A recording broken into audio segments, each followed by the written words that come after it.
All right, tonight we are going to have some fun. First of all, I want to just review the Best Buy assignment with you, answer some questions and problems. First of all, we have a little echo. Got the open stream live. Yep, I'm streaming this. We're going to be streaming every session, and then eventually it gets archived and sent into the Hack Upstate. We'll probably make a playlist of these videos. So.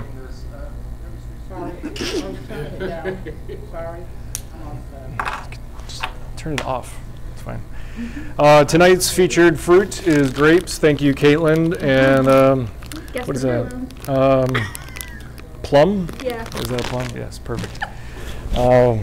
Anyways, hopefully you had a good weekend. But that Best Buy assignment, I put that out there to challenge you a little bit. Maybe even to fry your circuits a little bit. But hopefully it wasn't too difficult. Did anyone watch my video from yesterday? I live streamed a coding session, office hours from 3 p.m. to 6 p.m. And I originally recorded a screencast of me coding the Best Buy website at a very basic level. And then the cropping was way off on the video. Didn't know that until the very end after 1 hour. So I re-recorded it.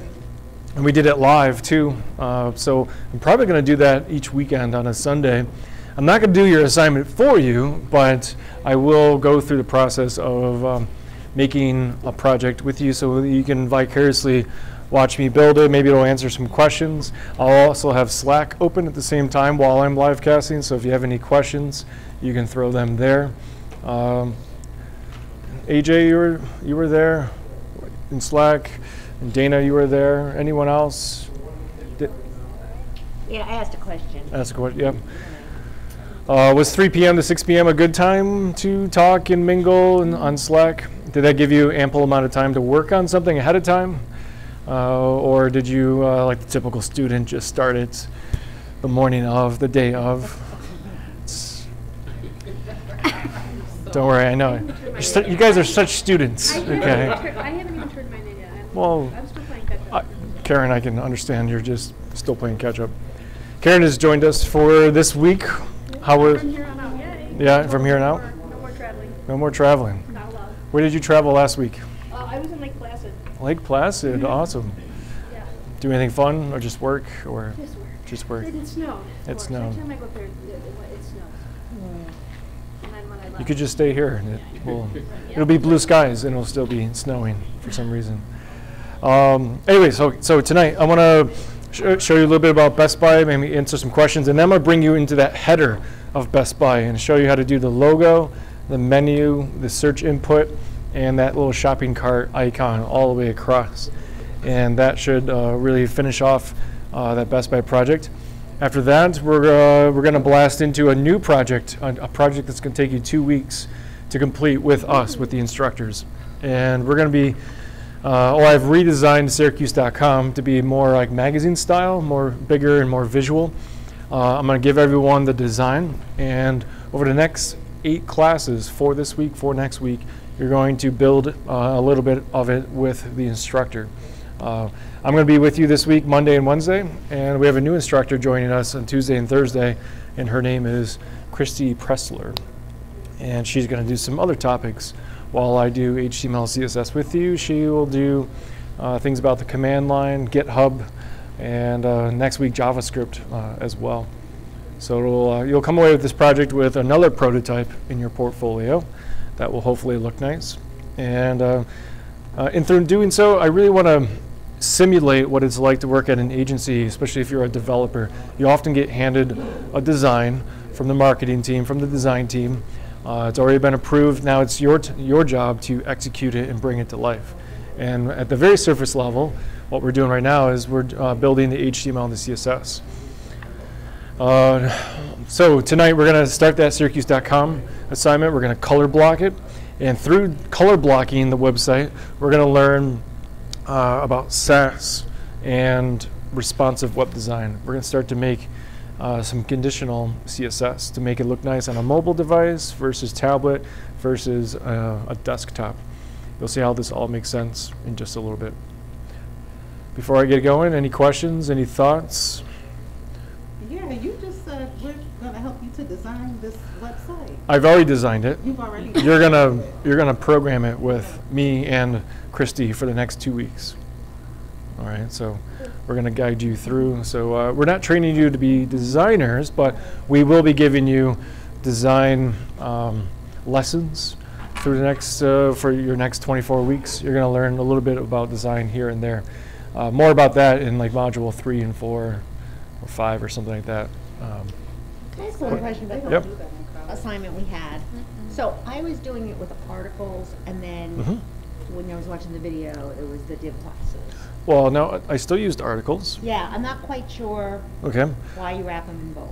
That was like a little Okay. confusing, but I was No, it's okay. wondering why I did it. By default, I usually will wrap groups, little groups, in an article. Like the article element helps the browser and a search engine know that the image, the headline, the paragraph all belong to each other.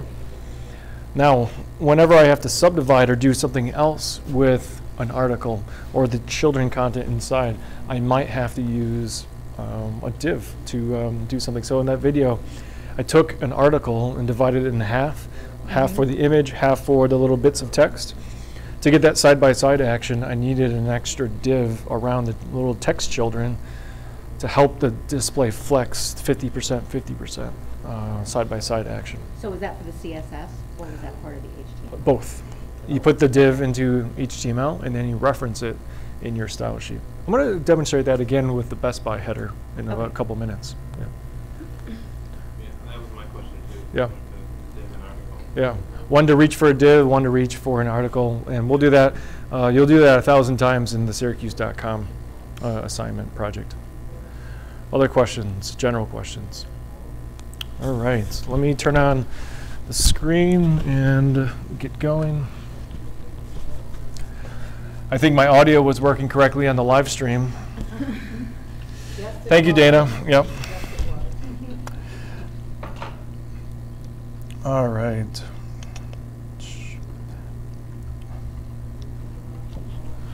Are we on? What's going on? The TV's not on. The TV's probably not plugged in. That's probably why.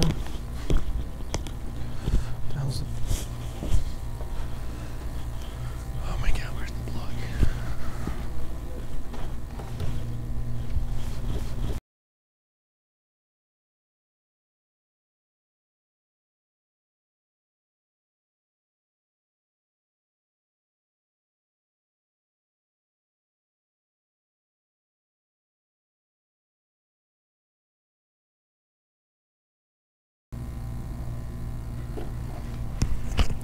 One second.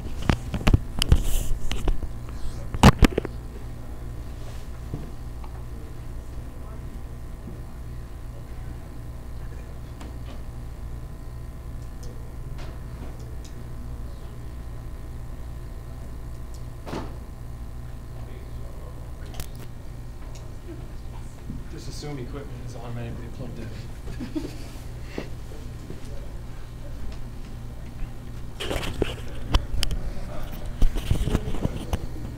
The online audience, if there is anybody, they're like, what the hell is going on? Oh, it was on,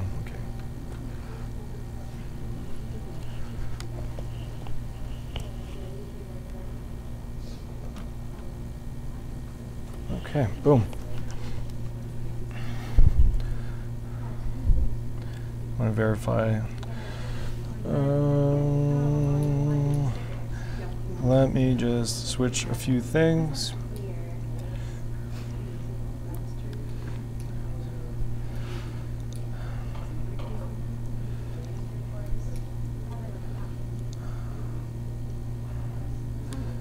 What is going on?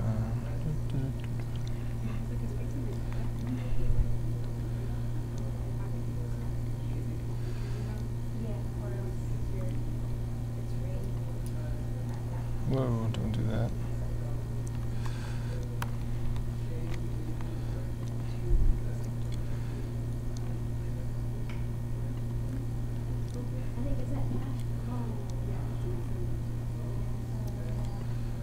Are you for the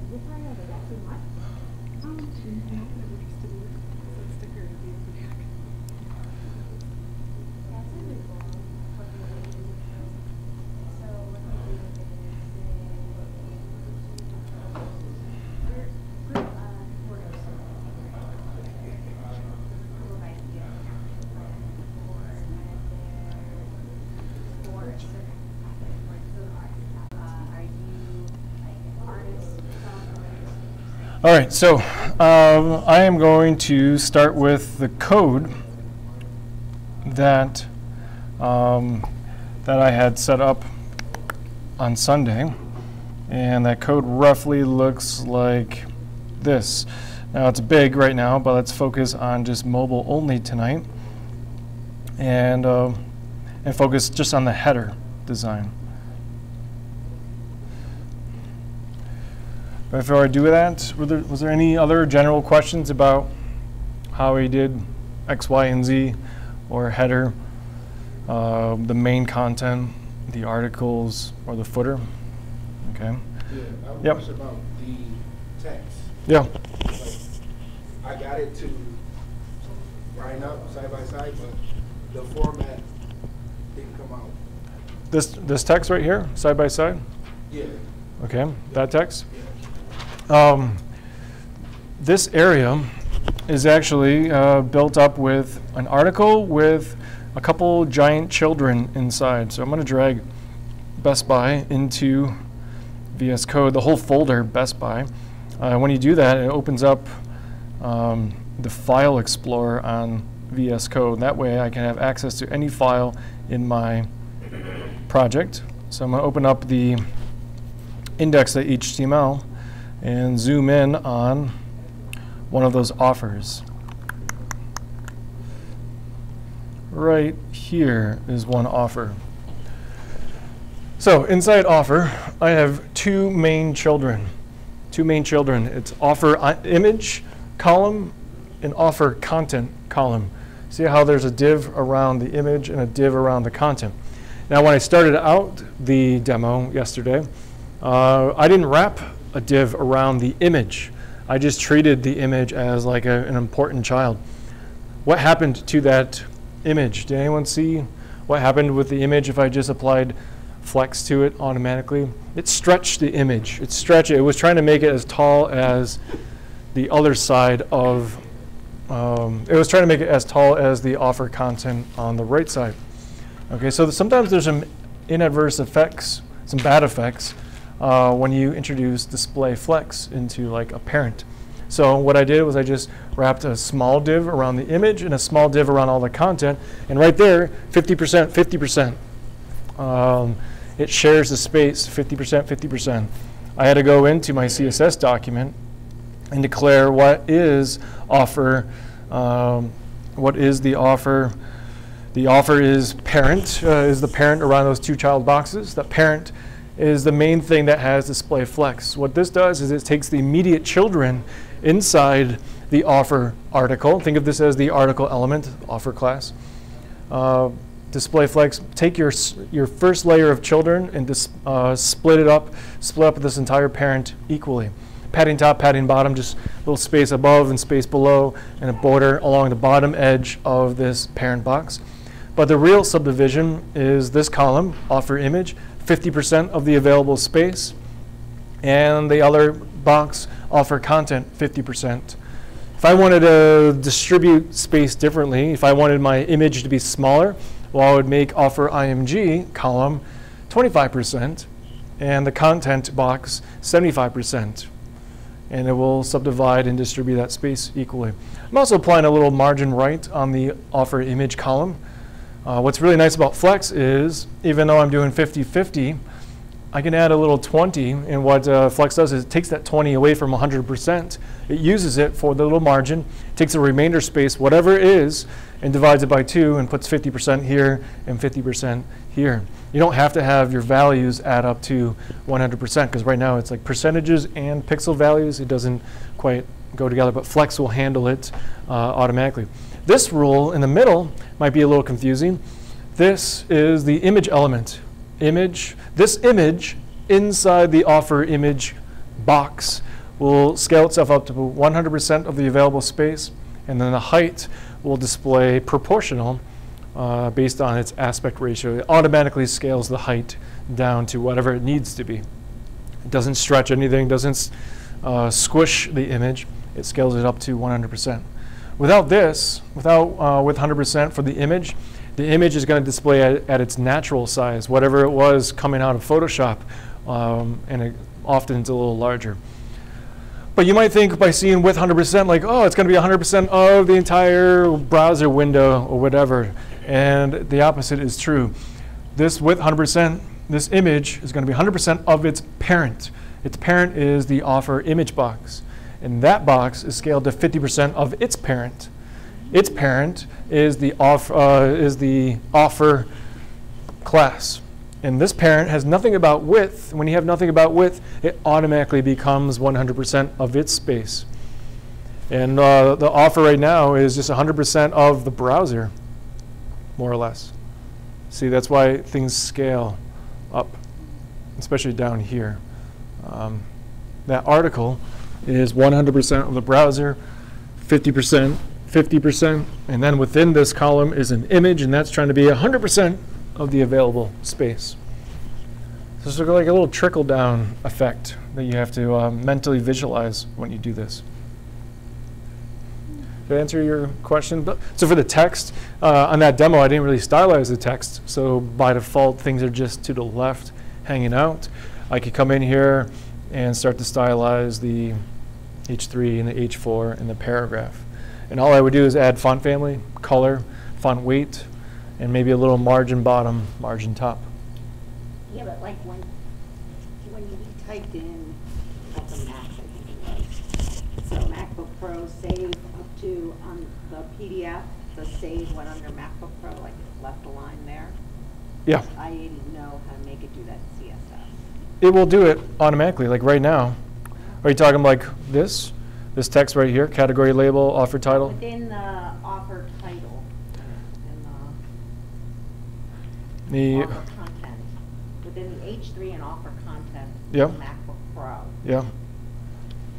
So like right now, I just have to come in here and stylize my H3, my H4, my paragraph, and another paragraph or something like that with some basic properties, and they'll, if I go to my PDFs, where's my Look at it again. I just know that it said MacBook Pro save on the first line. Yep, and yep. MacBook Here on the comes. second line save.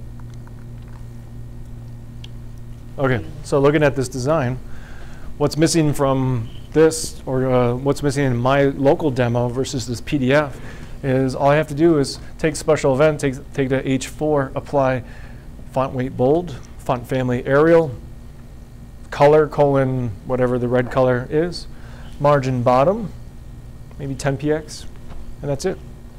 And then this H3, font weight See the bold. next paragraph under that? Yeah. one? Yeah. Then this is a regular P. And then this. Okay. Again, what do you think? How do you think you can do shop this event in blue and all that stuff? What can you do? Wouldn't it be a link? Just a link, okay?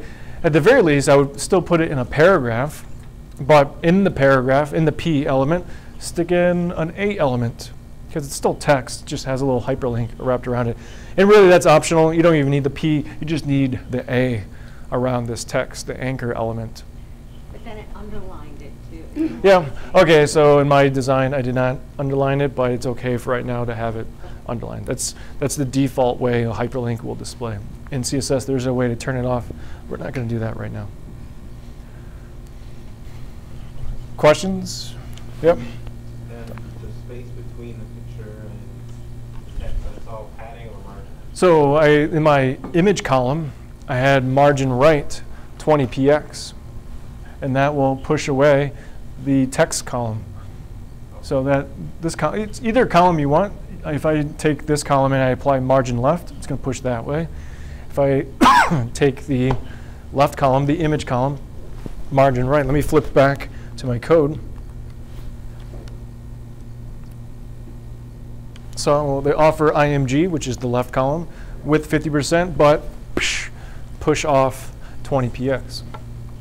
And that pushes the entire column, which has all the type children inside it. That'll all get pushed away. Questions? Yep. Keep. What's the difference between your margin and tab and how do you know which one? Oh, good question. Yeah. Okay, perfect. I love that question. So when I learned HTML and CSS, and when I learned padding and margin, I didn't know the difference. And so what I did one day was take this over, and you know what? I'm going to do margin top and bottom, and let's see what the difference is visually. You tell me, what is the difference between padding and margin now that you just saw something change? How would you describe the difference? Visually, it tells you a little story about what padding is versus what margin is. Any guesses what the difference is? Margin goes all the way to the edge. No. How so? Yeah, maybe. It's on the outside. I can't. Oh, yeah. You're on it, EJ. Something about the inside and the outside.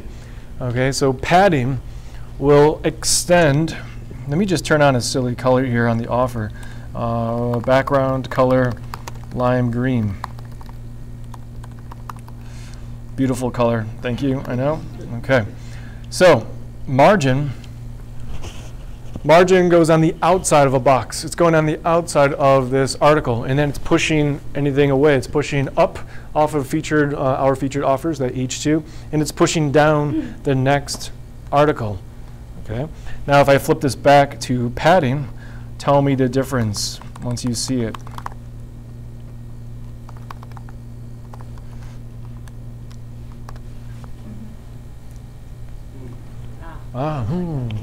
What does that do versus what margin did? So padding extends the boundary of whatever it's being applied to. It's extending the green and then laying down the border dash top on the outside. So margin, in my mind, is a terrible analogy or metaphor, but padding is if you just occupy a little space, you gain a little weight, you just naturally push things away. Whatever, terrible analogy.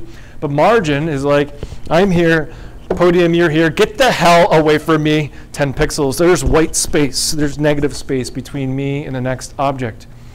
So padding, you just naturally take up more space. You're naturally taking your background color and extending it further beyond its natural dimensions.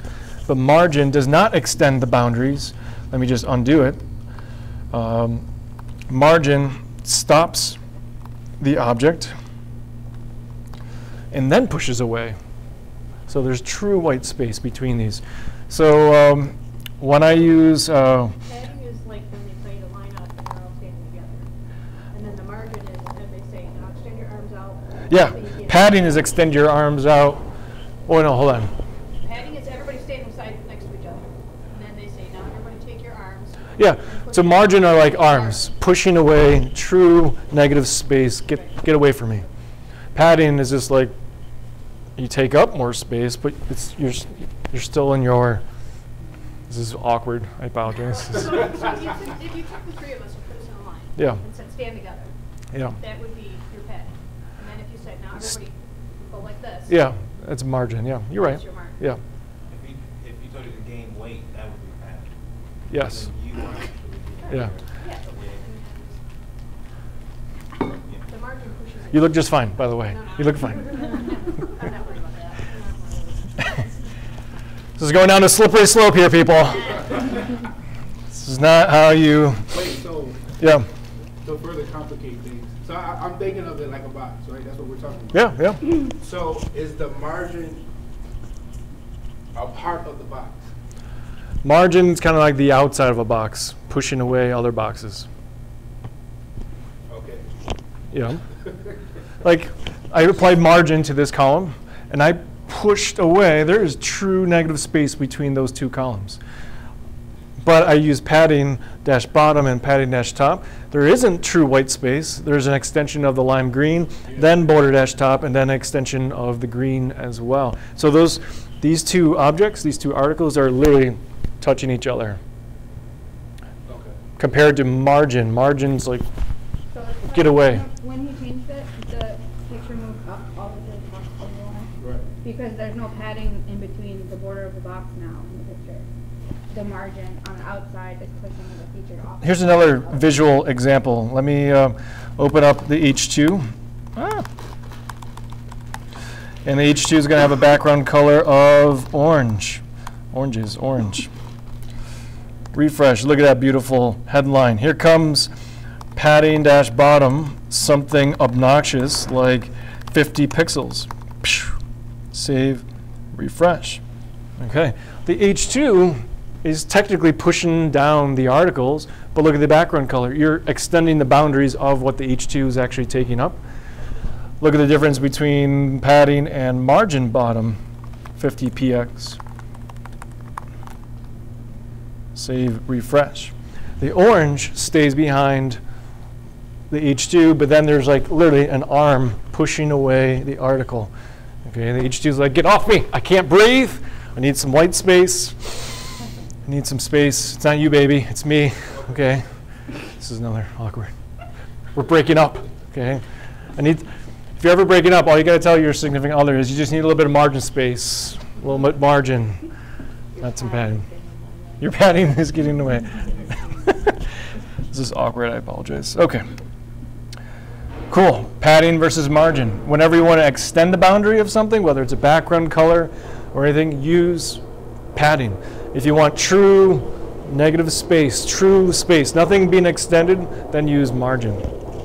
Keep it simple. Keep it simple like that. All right, so let's get up into the header area. The header area is going to be a little bit complicated. I'm going to go to HTML first, find my header. Why don't you go ahead and do this? If you open up your code, you can follow along. I have the header, and I only have one child inside here. It's the Best Buy logo. Notice how I'm controlling the logo. I'm controlling it with a class. I don't want to go to my CSS and say, hey, IMG inside the header, you're going to be, I don't know, width 100px, height auto. I want to talk to a class individually, because if you think about it right now, we're going to have a menu SVG icon, we're going to have a shopping cart SVG icon, and then we'll have an input field as well. So I'm going to start out with a few things. I'm going to start out with another image. Look at this. I'm just going to type out the letters IMG and then tab, and VS Code builds me the syntax for a complete image element. And I'm going to say browser, go to my images folder and grab menu.svg. I don't have it, but we will eventually. And the alt text can be menu button.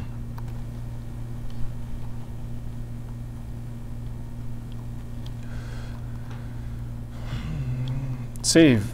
Broken image link, right? Okay. So to get an icon into your website, there's two methods. And not either method I'm going to explain here is not easier or harder than the next. But we are going to utilize a framework called Font Awesome. Google search Font Awesome.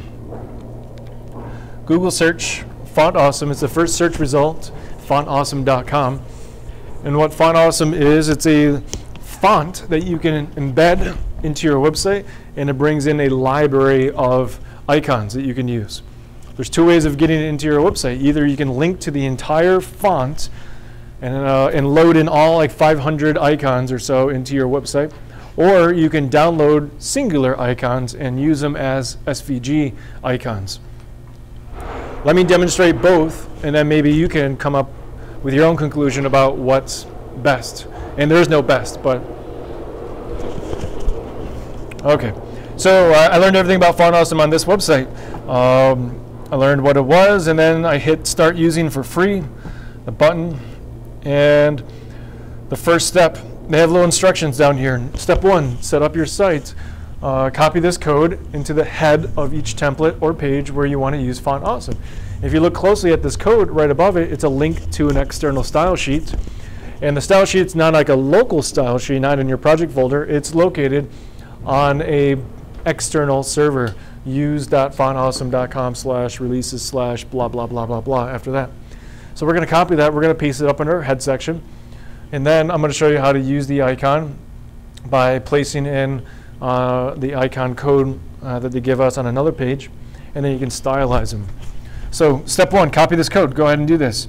You don't have to like double click on it. Look at this little copy clipboard icon. You can click that, and it puts that link into your copy paste clipboard, if you will. And we're going to paste it into this head section. Where do you think I should put this Font Awesome link? Where's a good spot in the head section for this? Any guesses? What's that? Under the link. Under the links, yeah. I would say in second position here would be the best, because I'm always afraid that my reset, my normalize, is going to wipe away custom things about my styles. But by pasting it here, normalize can't touch it. Normalize wipes away everything first, all the browser defaults, and then here comes a fancy typeface. It's just bringing the whole font library into the browser's memory, and then it's going to wait for us to either use it in our style sheet or use it down below in our website. Question? You know how you have the Google fonts? Yes. Link as well. Does it matter what order those go in? Nope. Same thing though. I would paste in Google yeah. Fonts afterwards, Yeah. But after that, it doesn't. and it doesn't matter. Yep. Close that door. Is there a way to?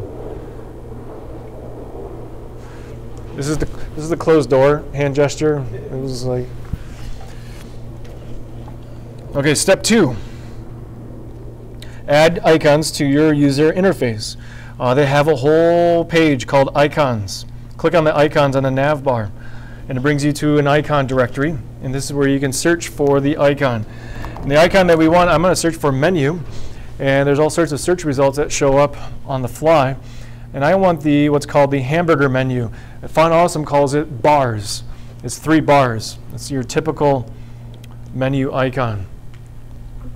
Wait, where? Okay, hold on. So I was on fontawesome.com. I clicked on icons. Oh, up there, okay. Okay, on the primary navigation, and it has a big fat search bar right there. And go ahead and type in menu. And it dynamically filters all the results and gives you menu suggestions. Scroll down just a little bit, and the hamburger icon, the bars icon, is right there for us. Are we all on the same page, so to speak? To use it, you got to click on it. To use this icon in your document, you got to click on it. I love this page. When you click on the bars icon, you get to see what's called the single icon template. And they give you all sorts of information, but I really love down below is this icon in what's called the wild. In the wild, they're showing you what it looks like. Crikey. But what you really need to know is upstairs at the very top, the informational bar where it says the title of the icon, the style, and then there's a few little options across here. I would click the second option if I wanted to copy it, if I was going to use it in Photoshop or Illustrator. We're not doing that. I don't need this little Unicode. Explain about that in a different lesson. But look at this little fourth option. There's an I element. I stands for icon. Class equals, and there's 2 classes in there. FAS, that means Font Awesome Solid Library. And the second one is a class that represents the icon that you use, Font Awesome Bars. If you click on that, you click it, it copies it. A little boing boing animation, which is nice. I'm going to come back and where was my header? Okay, now I apologize. We're going to delete the image element that I had you write. Instead, we're going to paste the icon element in here. We're doing it the simplest way.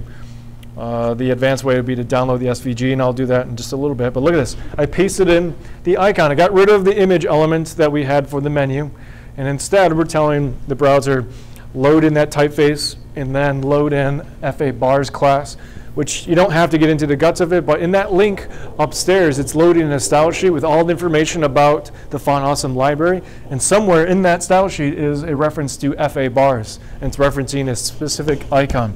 Save, refresh your website, and you should see a menu icon somewhere next to that icon, or next to the Best Buy logo. It's unstylized, well, it's kind of stylized right now. It's inheriting color white that I have in my header element. That's why the icon is white, but there's no font size, no nothing after that. We'll control that in just a couple seconds. I'm sorry, could you just go back to index and... Yep. Let me go all the way back to fontawesome.com. All the way back. So we started using for free. We copied this link to this big external style sheet. We put that up in the head section of our website. preferably in second position. We pasted that in. So if I hit save and refresh right now, it's actually your website, your local website, it's reaching out to like fontawesome.com and bringing in the library, the CSS, and putting all the icons into its memory. The second step was to find the icon that you want to use. And I'm going up to the icons button in the primary navigation of fontawesome.com. I am searching for menu. And I'm scrolling down, and I want to use the bars icon. Clicking it. I love this page I told you about in the wild, but this is the informational bar that you need to pay attention to. And what we need to do is copy the HTML and paste it into our HTML. Just by clicking it, it copies it. Scroll down and go into your header, and after the image for the logo, but delete the image I had you write about 5 minutes ago and just paste in the simple icon element, the I element, if you will. The first class brings in the entire library into this space, and the second class is a reference to the exact icon that you want. You don't have to concern yourself about how it actually works. Save, refresh. Do you see an icon, whether white or black or unstylized or whatever, up in your header section? Is that working? Victory. It's amazing. I love technology sometimes. So what we need to do is really stylize it, do something fun with it. But here's the rule of thumb. Do not ever stylize FAS, Font Awesome Solid, and FA Bars yourself. Those two classes are utility classes. They're bringing in the icon. What you need to do is quickly maybe wrap something around it, like an anchor element. An anchor element. Now, if I hit save and refresh right now, that's not going to work. What's missing about an anchor element in this little example so far? href, yes. href equals something. I'm going to put a hashtag in there as a quick placeholder, as an empty anchor. But I am going to add a second class. Sorry, I'm going to add a second attribute to this anchor element. It's going to be a class, and I'm going to call it menu BTN. Now I can reference this hyperlink, this icon, really uniquely, and stylize it without affecting other pieces on my website.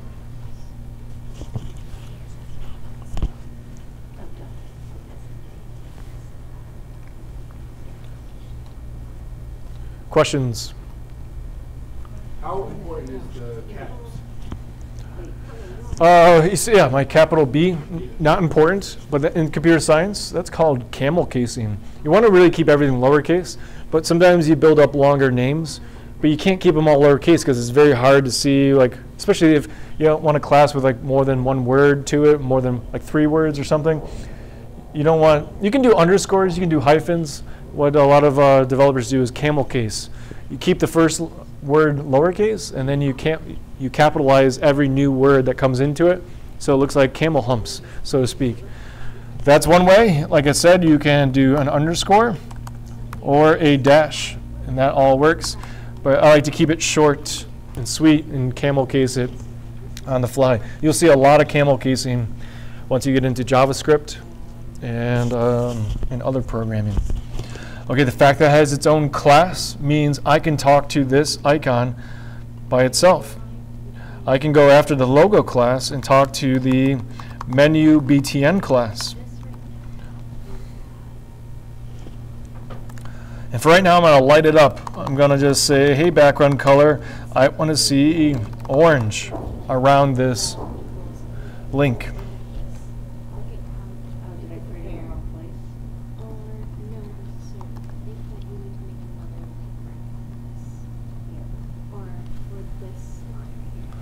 And while I'm here, I'm going to give it a little bit of padding.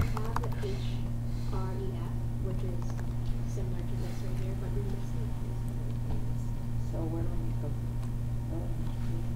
In this bracket here, you need to write in link after the bracket. No, actually. Show me the split screen. Within this line after the first bracket, then you write link space. Do kind of almost the same. You see how that should Yeah. See how applying a class, you can control it uniquely. Not that we're doing anything fancy with this, but menu button class. It's after the logo, after the header, but before the main. Same thing. It's also in the header. Yeah, it looks like you must have this student.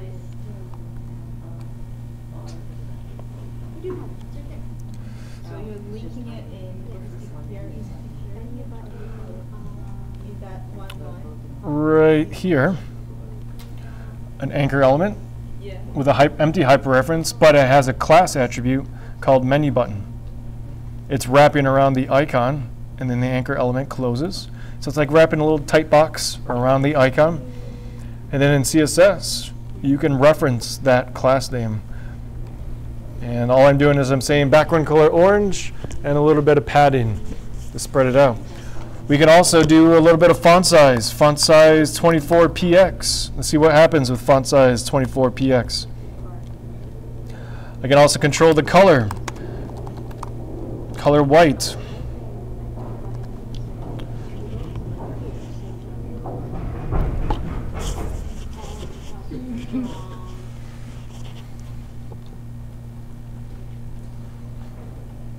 Eva, how's it going? Where are you?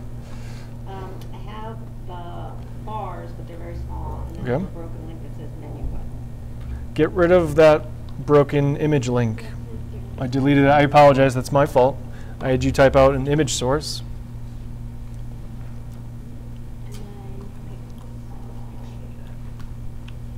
Okay, good. So let's put in paper.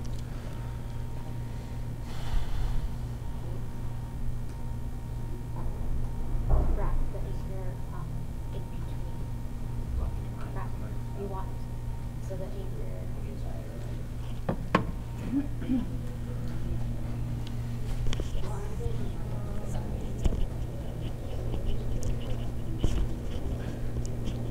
Take a couple seconds and get acquainted. Help out your neighbor. Raise your hand if you have a question for me. So just going forward, Yeah. we're gonna have to link So those, pretty much what's the like menu look right now, icons you and the shopping cart You're icons. supposed to, Another page? the A Yeah, with an A tag. Yeah. A tag allows you to attach a link to another page. So I think you have to put this icon like in the middle of this opening anchor bracket and ending a bracket. Dana? Yeah. When we're doing our CSS and the selector Yep. appears in white as opposed to yellow, does that mean that something is wrong? One thing that could be happening is, do you have a period? He pretty much wants you Okay. to route the anchor to All right. So I think white was referencing an element without the period, and period for me turns green. I changed the theme of my VS Code editor. so the period means it's the class. Class. Right, okay.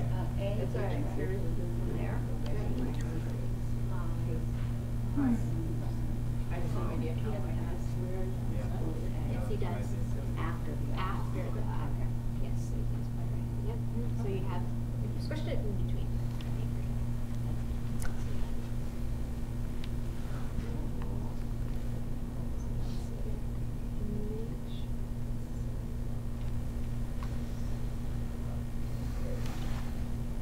Is there a way to increase the size of the menu button? The font size.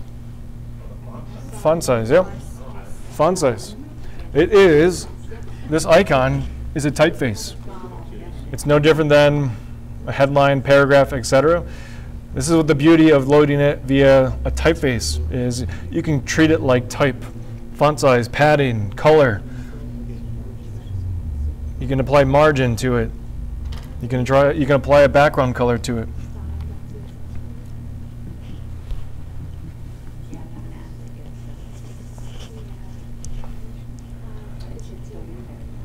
Now my button disappeared. When I moved.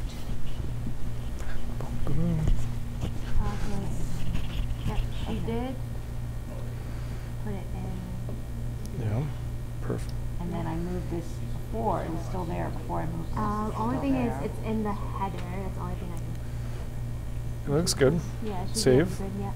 And then the style sheet, what does that look like? I haven't added any of the size. Well, that's, That way. you But ne- it was on there. what, do you have menu button right here? Yep. Yep, add that.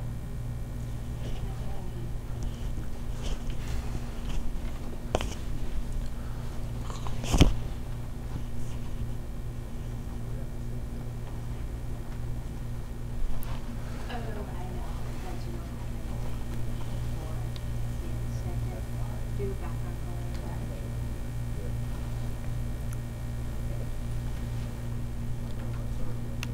Save and then do a colon again. Other questions? Yeah. Yeah.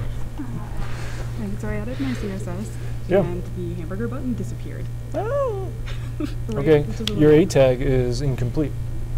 What am- Your href is good, your class is good, but then boop, boop, boop, boop, boop, boop, right here.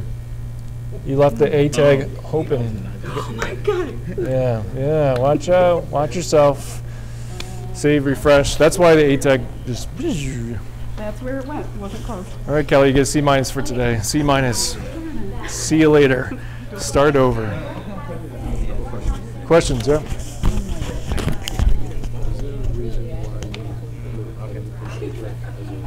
This is a placeholder? Yeah. You can leave it I got completely this empty. But by putting a hashtag in there, it kind of just makes it a complete empty hyperreference. Okay, so it doesn't It matter. doesn't do anything. It doesn't take you anywhere. It's actually anchoring to itself. Like you'll see the hashtag go up in the URL bar if you click on it, and it's just an anchor towards the end. Questions? Problems?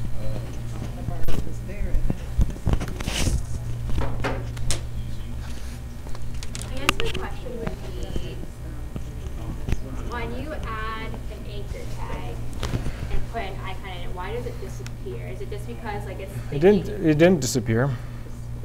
why or Oh my god. Nothing disappeared about it. Disappeared on mine. It's no. Okay, know what happened? Was it became a blue link on a blue background. It's still there.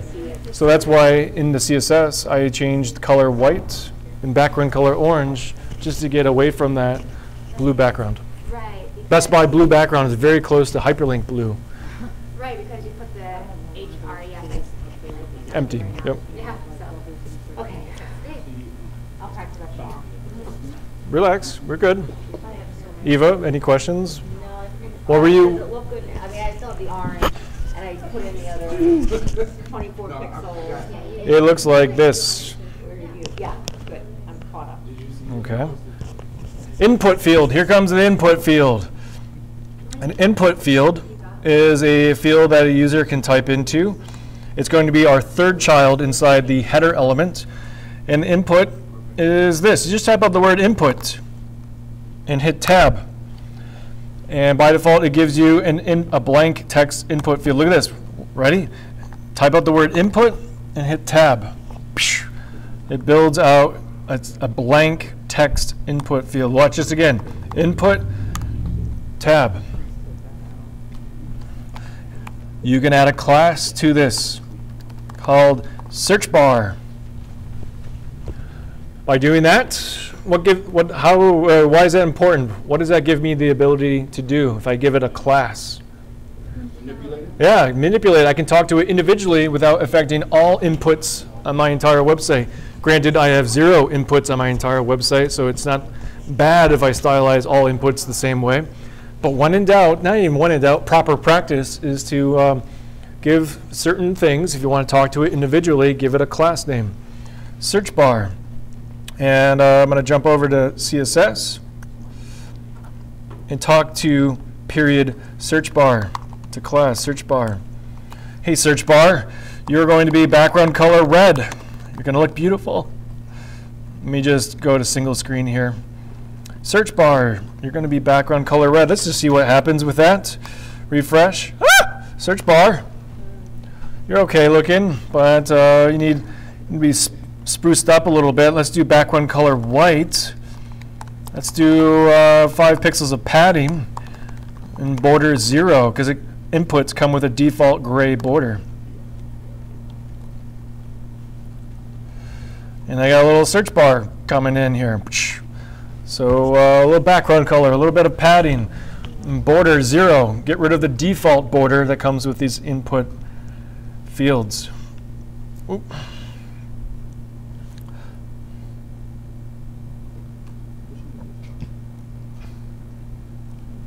Let me go back to HTML. Look what I did in HTML. I just typed out the word input, and I hit tab. It built me a basic HTML input. I added class equals search bar with a capital B, camel cased.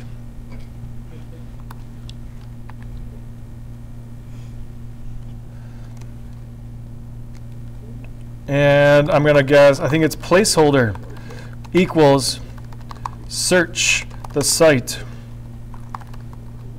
Placeholder attribute, refresh, adds sample text up here so that when you click on it, boop, and you start typing, it disappears. It's a sample placeholder text.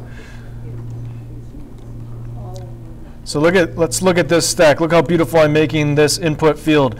I'm bringing all these attributes down one line at a time. Let's just talk about the HTML element. It's called input. It requires a few attributes to make it work correctly. The browser needs to know what type of input field, because there's different types. There's radio buttons, there's checkboxes, there's text areas, which is that bigger message field, if you will.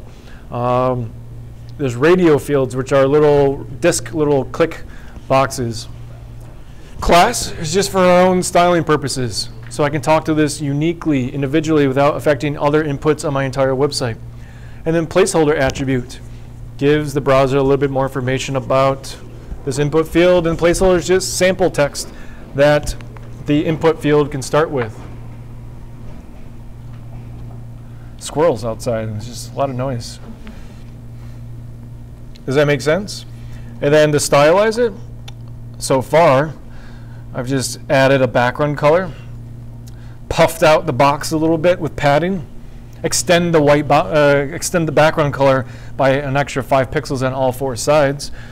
I think I can control font family of this input field. Font family Arial. Right now it's like Times New Roman. Font family Arial. Save, refresh. Yeah.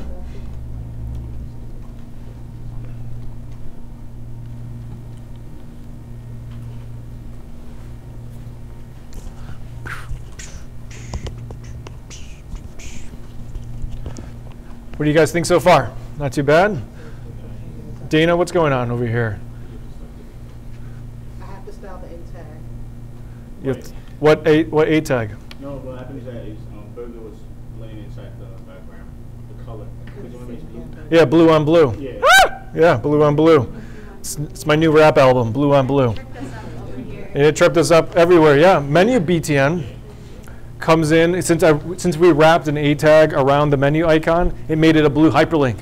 Well, Best Buy, we already put a blue background into the header. So all of a sudden, it looked like our icon disappeared for 2 milliseconds. That's why I put in a silly background color of orange. Eventually, I'll turn that off. But then more importantly, color white. The color of the hyperlink is now white. And that really means the color of the interior child content, which is our icon.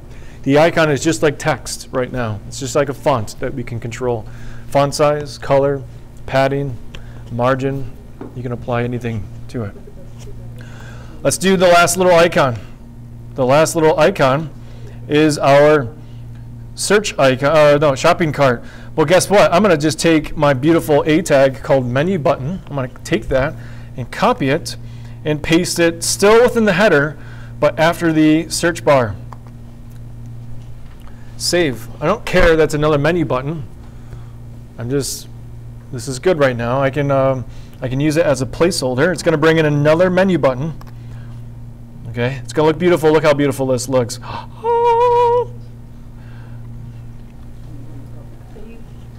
I copied the complete A tag with the icon inside it and pasted it after the input field was complete.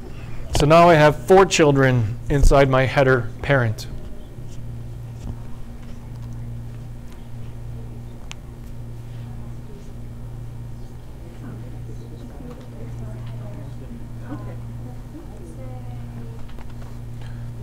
What's the, can anyone go to Font Awesome and look up the shopping cart and tell me the name of the FA class for shopping cart? Go to fontawesome.com, click on icons, search for shopping cart, click on the shopping cart, and tell me the name of the class. All those Font Awesome icons, they all have I class equals FA solid, but the FA not bars, I'm looking for the shopping cart one. What's that called? Someone look it up. Shopping, FA hyphen shopping hyphen cart? Yes. Yeah, it's pretty straightforward. Look at this. So FA shopping hyphen cart. Save, refresh, and look at it puts the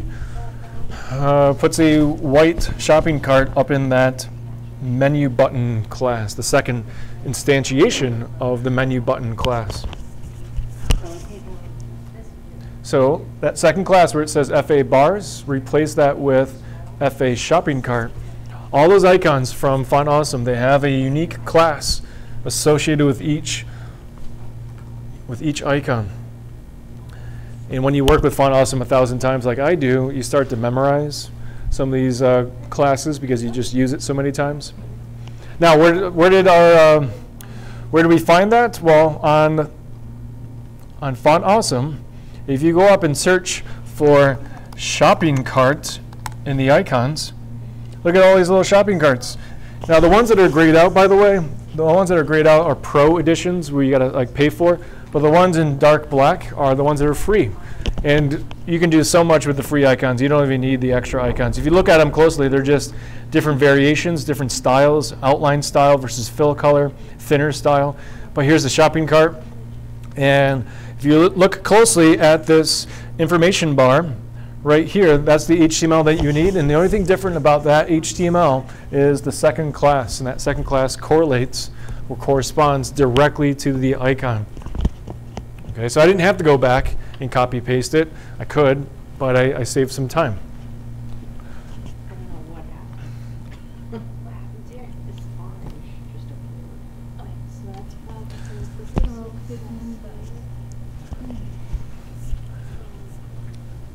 Questions? They are still on the linking. Yeah, that's my boss. You don't need the class name. Oh, that's your bias. The yellow, but it's orange right here. Say that again? You just put a hashtag in there, like, don't you need like the actual? So she's talking about why is my hyperreference empty, or why does it have a hashtag in there? The hashtag is just a placeholder. You can have an empty hyperreference, but I'm always paranoid that if I have an empty hyperreference, the browser won't actually display the link. It's not true, but I used to have that problem like 10 years ago. So I just put an empty hashtag, and it's just like a little placeholder to keep that link open. But if you click on it, it's not going to take you anywhere. It's taking it. It's linking to itself. It's linking to this exact document. All right. So it's just it's like, it's just chill out anchor element. Just stay right there while we do something fancy. Oh, Dana, what? I'm in the way. Now, Dana, we're not typing this from scratch. I went up, I copied this, and I pasted it down below, and I just changed the second class of my icon to shopping cart. Do not type that from scratch. Okay? This would be a good time to think about, is this class menu button still valid? Okay, this is a shopping cart, and this is the menu button, but they're both using the same beautiful code. I think we should just refactor our CSS by 1 ounce and think about, could I avoid having shopping cart button, and then declaring the same exact properties, color white, font size 24 px, padding 10 px? Can I avoid that?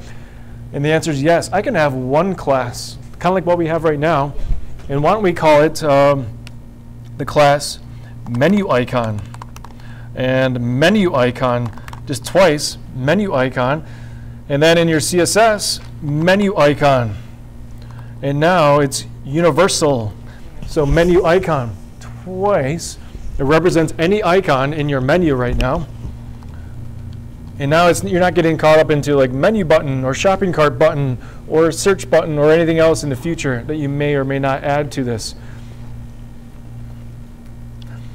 Now you can use it for any icon in your header if you wanted to make it look exactly the same. And then in CSS, just get rid of menu BTN and replace it with menu icon. And now you've simply refactored it just by a little bit, and now it's reusable for any menu icon. It's not specific to a specific icon. It's now universal, generalized. Does that make sense? Now when you read your style sheet 1 week from now or 2 weeks from now and you come across the menu icon class, you'll know that, oh, it's about icons in my menu, not menu BTN or shopping cart or search button or anything like that. It's all encompassing, if you will. Because I was about to make a style for shopping cart. I was about to copy and paste the same menu button class again and simply call it shopping cart, but that's getting repetitive.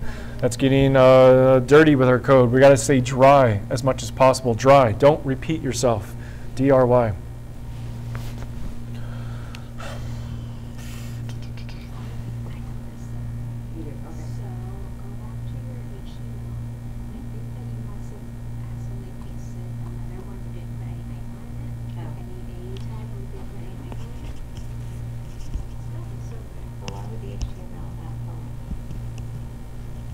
Take a couple seconds. Let's get all caught up. Anyone have any questions about what's going on so far? Is your bar still orange? My bar, is it still orange? Yeah, my icons are still orange. The text inside, the icon inside are white. Ignore this little underline, we'll fix that.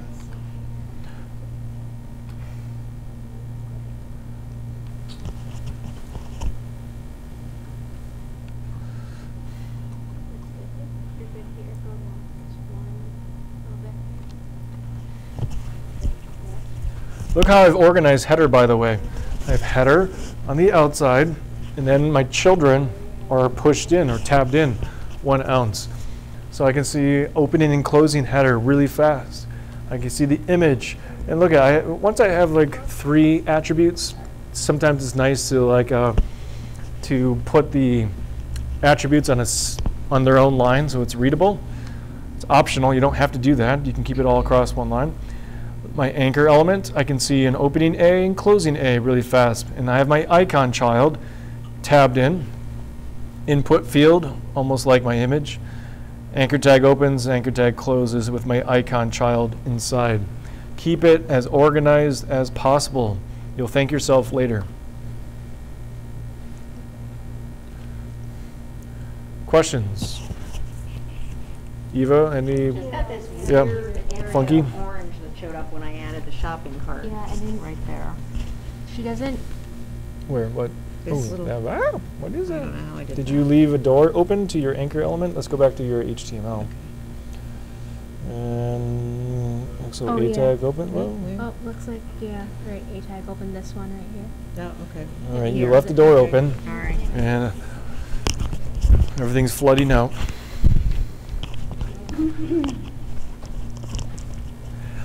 Eva did this. Eva, I'm not picking on you. I've done this mistake 1,000 million times. Eva did this. She typed out the A tag icon and then forgot to close it, and it left the door open to the anchor element. Let's see what that looks like when you hit save and refresh. Then, awkwardly, I don't know what the hell the browser's doing. It's trying to insert something crazy, okay? So that's why I did not, did anyone see me? I did not type that second menu icon from scratch. I did it successful once, therefore I copied it and pasted it again to avoid typos, because I make typos all the time. Okay, if you do it once, perfect. Use it again and again and again. Caitlin, question? Can I see it? CSS? No. HTML? Browser? What? Yeah, probably. Wait, hold on, let me refresh. Looks like that right now.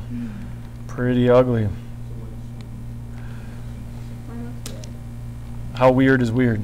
Well, not really weird, but it's just bothering me. What? This. Why is it all like? Let's look at your header element in HTML. Let's see what's going on. Header opens up, A tag opens up, image inside, close A, href class, menu icon, close A, input, A tag, looking nice, looking nice. No, everything's fine. I don't know. Maybe my CSS is messed up because I had a bunch of like other stuff there and I took some. We'll see. All right, so the next piece is to take care of spacing, because if you look at my PDF for this, everything looks almost equally balanced, so to speak, uniform. We're not going to have it pixel perfect, but there's a little space on the left of Best Buy logo, space between the menu icons, space around everything. And what we really need to do is talk to the header parent and say, hey header, I know you have 4 children inside you. Header, you have 4 children inside you. I want you to display them side by side, which it kind of already is, but display flex makes it even easier to have things display side by side. Okay, look what happens. Ah! Oh man, we got some more problems, but we'll take care of that in just a little bit. Okay.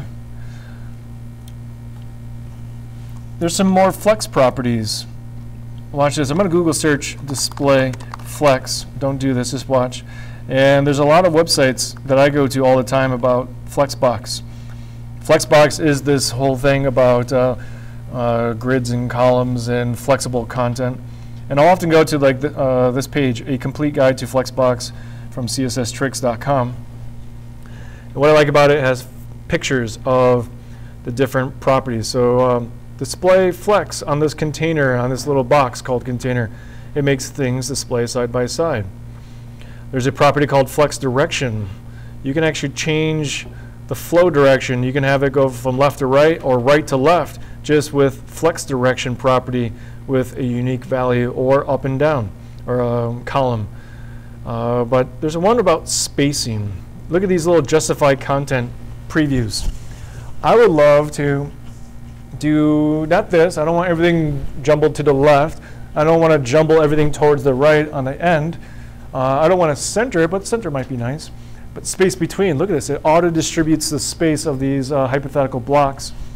And space around puts a little space on the left, space on the right, but then distributes the space. It might be one option we might display. Space evenly. It takes the space of all the interior elements, uses it up, and then takes the remainder space and divides it into equal blocks. Okay, and that's justify content. So I'm going to start with space between. Justify content, space hyphen between. Take your children and space them evenly, but the first child goes all the way against the left edge, and the last child goes all the way to the right edge.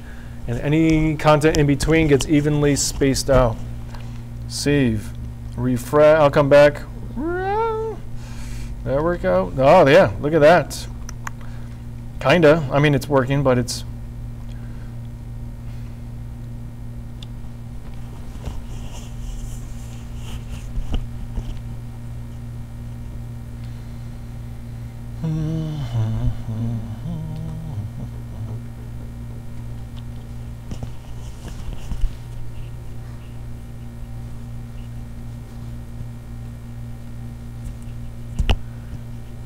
So Flexbox can do a lot of things. They can subdivide the children's space really nice. You can also distribute where that extra space goes.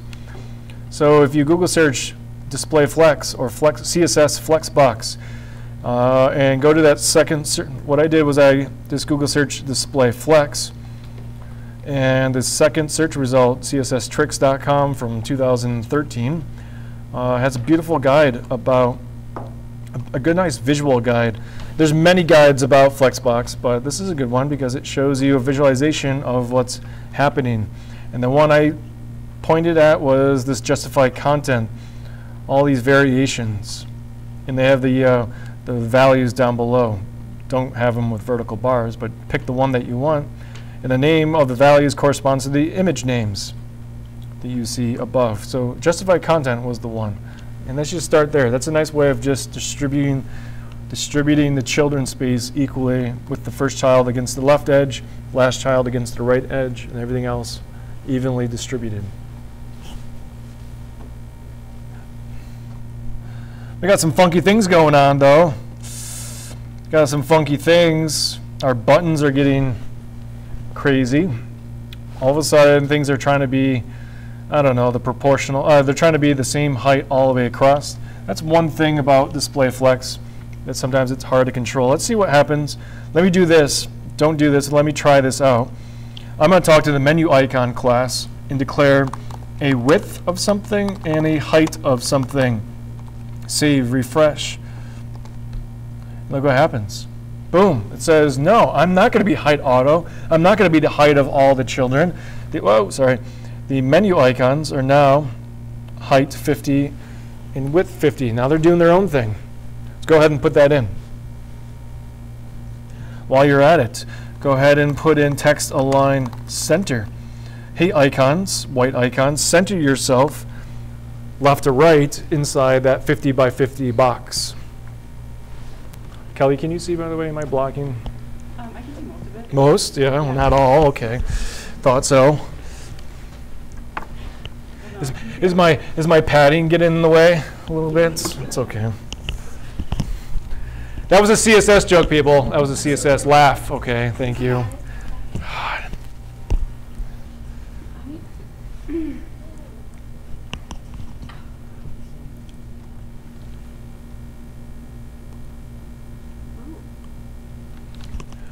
How about the input field? Input field, search bar. I'm going to declare a height of 50px as well. Firefox, I clicked on Firefox, I don't want Firefox. And look what happens. Boom, now the search field is listening to my styling.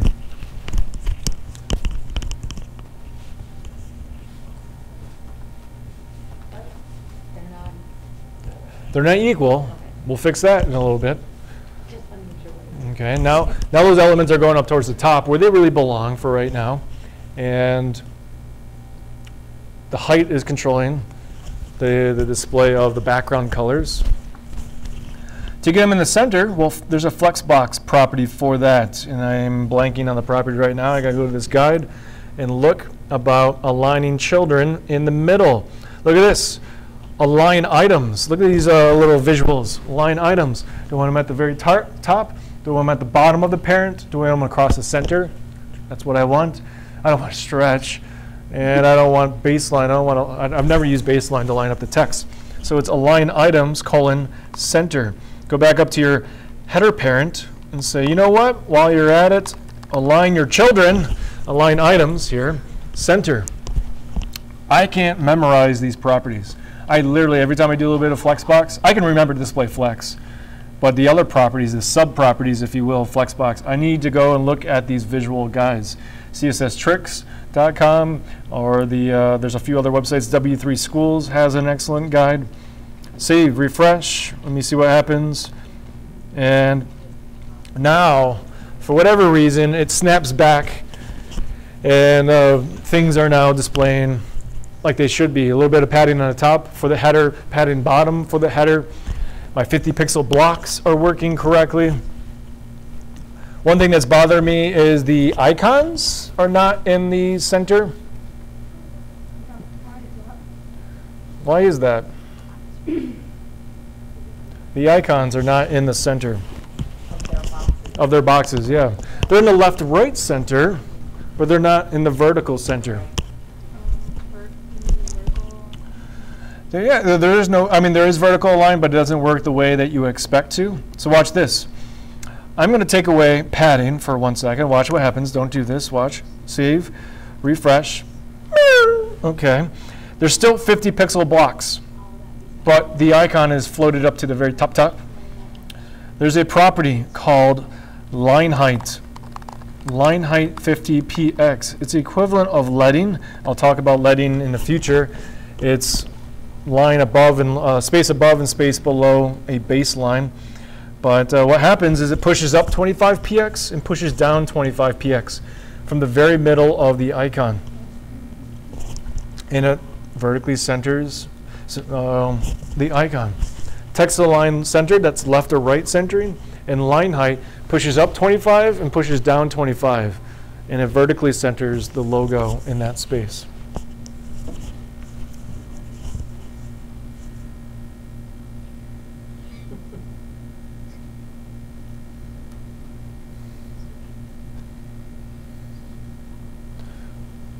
Cool. I'm going to turn off the background color orange. Watch how I turn this off. To do a CSS comment, watch this. I'm going to say, hey browser, don't delete this, just ignore this background color orange line. /*, //. That's a CSS comment. That's a term for a note. Or right now I'm disabling one line of code. I'm saying, hey browser, don't use background hyphen color orange. Just ignore it, skip over it. /*, //. Here's another shortcut for that, because sometimes that's a handful to type out. Watch this. If you highlight a property and value that you want to disable, highlight it and then hit command slash. Command slash knocks it out. While you're still highlighted, you can also hit command slash to bring it back. I can do that with a big line of text. Look at this. Watch this. 4 lines. Command slash to bring it back. I like to put down notes to myself like, what is line height? You're going to forget what line height is after tonight. I'm going to put a little note to myself. This vertically centers the icon. Little note to myself. The text align center, that's left to right centering.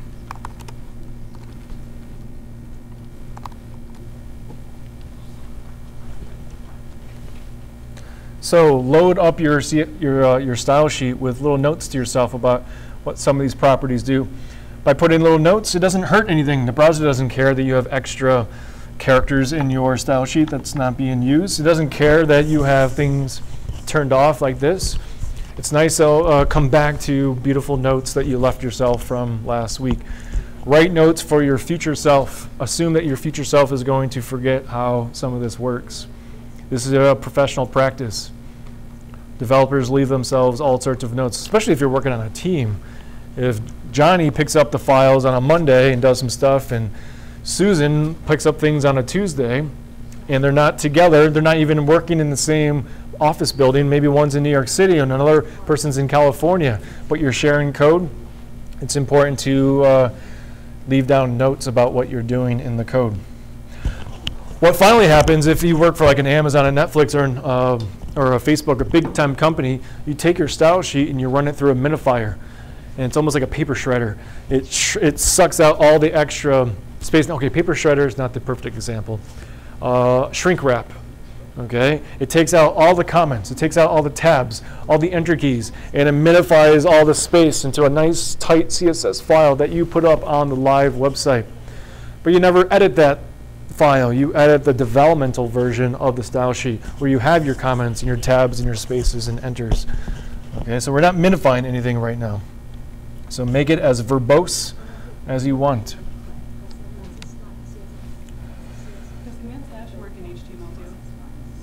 Let's see what happens. Hey, input, I don't like you. Get out of my face. Command slash. Boom. Now look at this. I did this in HTML. I did a little command slash, and it builds an HTML comment.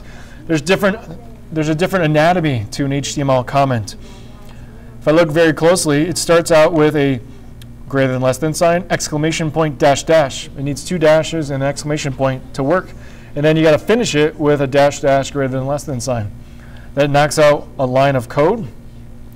Also, let me undo it. You can leave yourself a note like this. This is my note. Real original, I know. Super fancy. But you can leave yourself little things like that. You're going to see me a couple times leave down a few notes about where things begin and where things end. Doesn't hurt anything. The browser skips over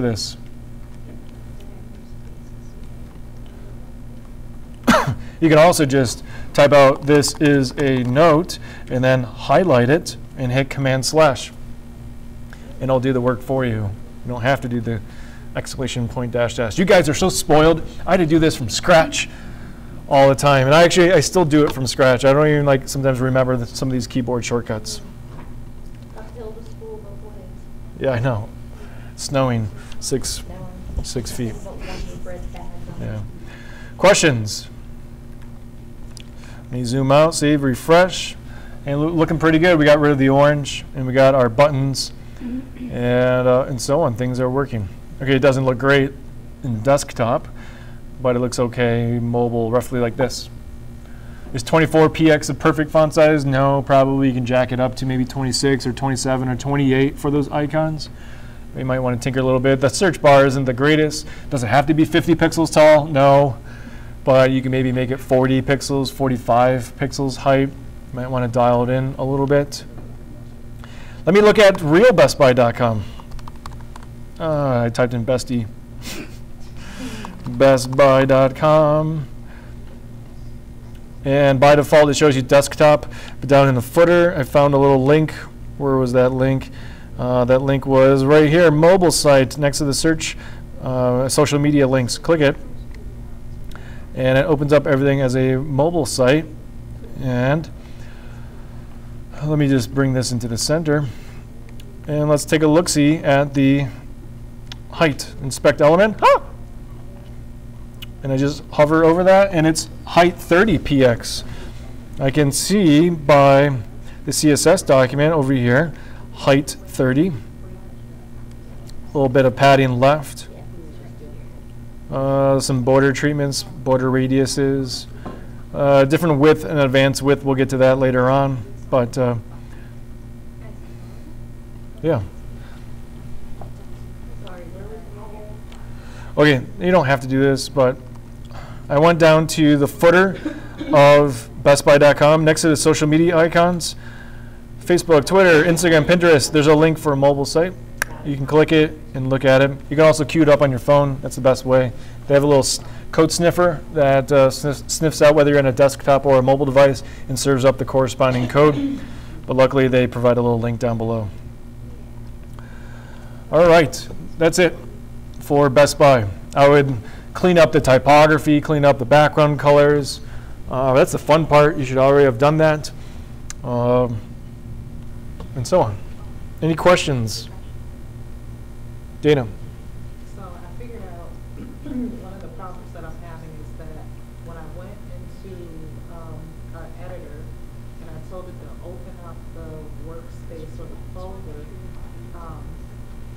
what it was doing was it was opening up additional files along with that. So Was it opening up all your files that belong to that project folder? It opened up the files that belong to that project folder, but I set up a folder that I was working on prior to your office hours, and then I started over again with another folder after office hours, and for some reason it brought in both style sheets, which it's confusing. Pat Yeah. had noticed, and we were changing things, and I'm like, well, this is what it brought up, and so Here's the cleanest way to open up a project. You take the project folder that you are actively working on, like Best Buy right now, and what I do is I just take that folder, click and drag it into VS Code on your dock. It won't open up anything else. And then I have access to my files. That's one way. Or open up VS Code and go to File Open, not Workspace, just File Open in general, and find Careers in Code Module 1 Best Buy folder, just the Best Buy folder, and click Open. Well, that's what I was explaining to you. I did that, and it seemed like it was opening up duplicate. I was just opening the folder. I'm not opening a workspace. A workspace. I might have said that wrong, but I did the steps that you just did. Yeah, I don't know. It seemed like it didn't open up. By the way, there's a difference between a folder and a workspace in VS Code. A workspace will save your layout of your entire editor, whether you have like the Explorer open, whether you have different windows open, terminals. We'll get to terminals later on. And possibly even files that have been left open from previous projects.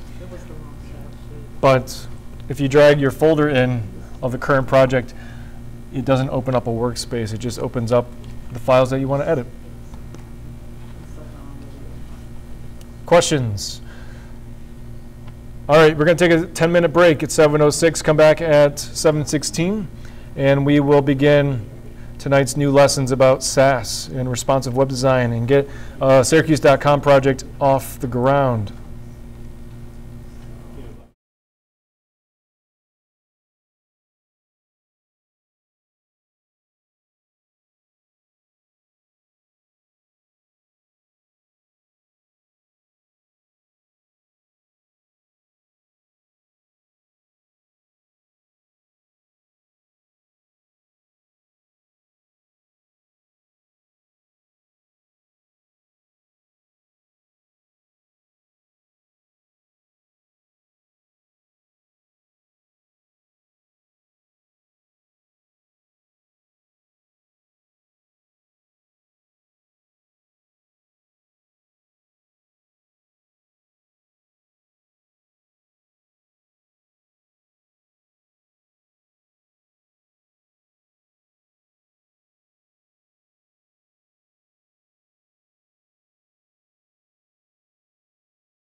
want to, you can give us some feedback. Pretty sure all of us were like that. I think they think that if they're telling their friends, like their friends wouldn't realize it's a lie, but like you're telling your mom in this world. All right, we're back. We're about to change directions. As hard as it is for your mind to change directions and give up on one project and start switching gears to another project, that's what happens a lot. You get deep into something, you're swimming in that Best Buy prototype, right? Felt good. You're actually familiar with from top to bottom of like what's really happening in that code, in that CSS, and now it's time to reboot and start from scratch. So I've quickly designed a new magazine prototype for Syracuse.com. It's completely fake. It's not real. They don't even know that we're doing this. We're doing it as an educational project. What I'm trying to do in this design is to make it more visual. Get away from the small boxes that you see on the real Syracuse.com. Headline, headline, headline, paragraph, paragraph, advertisement, advertisement, advertisement, and just try to be what's called magazine style, be visual, be calmer. With the content, almost like you're flipping through a magazine. Not literally flipping through a magazine, but more presentational rather than making it look like the Times Square of a website. So Syracuse.com is like the Times Square. They're just trying to show you everything, advertisements and content, and they're just screaming at you. It's actually a lot better. Syracuse.com has improved. They came out with a new design, I don't know, a year or two ago, and it's less loud, it's more organized, but it's still like, there's just so many things to click on, so many things to scroll through. I'm trying to calm it down. So I'm introducing a big showcase block with some secondary blocks underneath. Sorry. Let me zoom out so we can see this. Oh, in action. Let me just get out of full screen mode here. And OBS, get out of the way, OBS. I know, that was the recording screen. Let me get back here. Okay. Let me zoom in this way and not go super full screen mode. Get over. There we go. Okay. So primary article has text on top of the image. Or I'm gonna eventually show you how to do that so that it's not going to be off the text. But down below, then we start to adapt a normal-ish layout. The secondary article is off to the left, and I'm going to call these tertiary articles, third-place articles. But they're smaller. They're small, medium, and then that large one up top. This is the grand showcase, if you will, of the recent articles. They all have a category above them and a headline. If it makes it to the medium size or even the primary size, they'll have a little description paragraph, a little extra subheadline, if you will, and a timestamp and an author down below. Let me zoom in so you can see some of that. A few little extra meta bits about the article. Scrolling down, here's a region title, trending articles. It's a title for the following articles. Now I'm not putting in 6 or 7, I'm not putting in more articles, we're just prototyping here. So I'm just taking one image, one category, one headline and repeating it.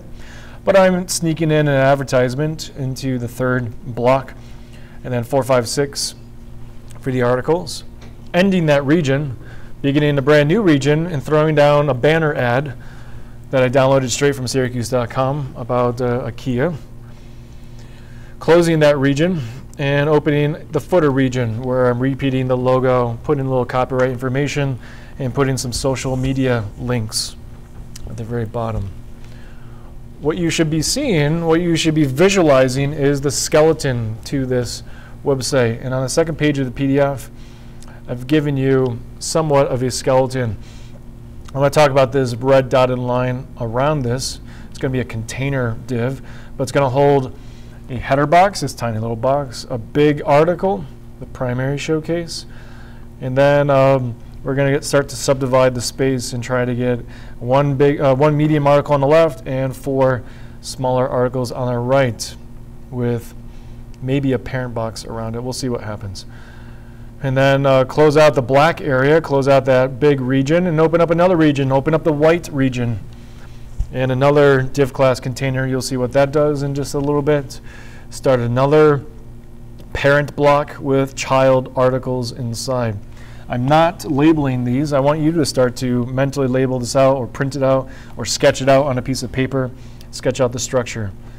This will eventually take over your mental, it'll take over your mental workflow. When I look at designs, this is what I see. I don't often get caught up in the details. I start visualizing the code that helps accomplish that. Notice on any of these blocks, I'm not getting into the headlines and the fancy images. I'm not getting into the bits. I'm starting kind of zoomed out and starting with the top level structure. Here's a mobile preview. Tonight, we'll briefly get into a little bit of responsive web design, having things adapt into a single column, not a fancy layout. There's just not enough room on a mobile device to have a fancy layout with primary, secondary, and tertiary articles, big, medium, smalls. So I'm presenting all the articles kind of equally in a scrollable format, and even the trending articles are almost equally sized all the way down and into a view more button, which we'll get into, and then footer into a single column.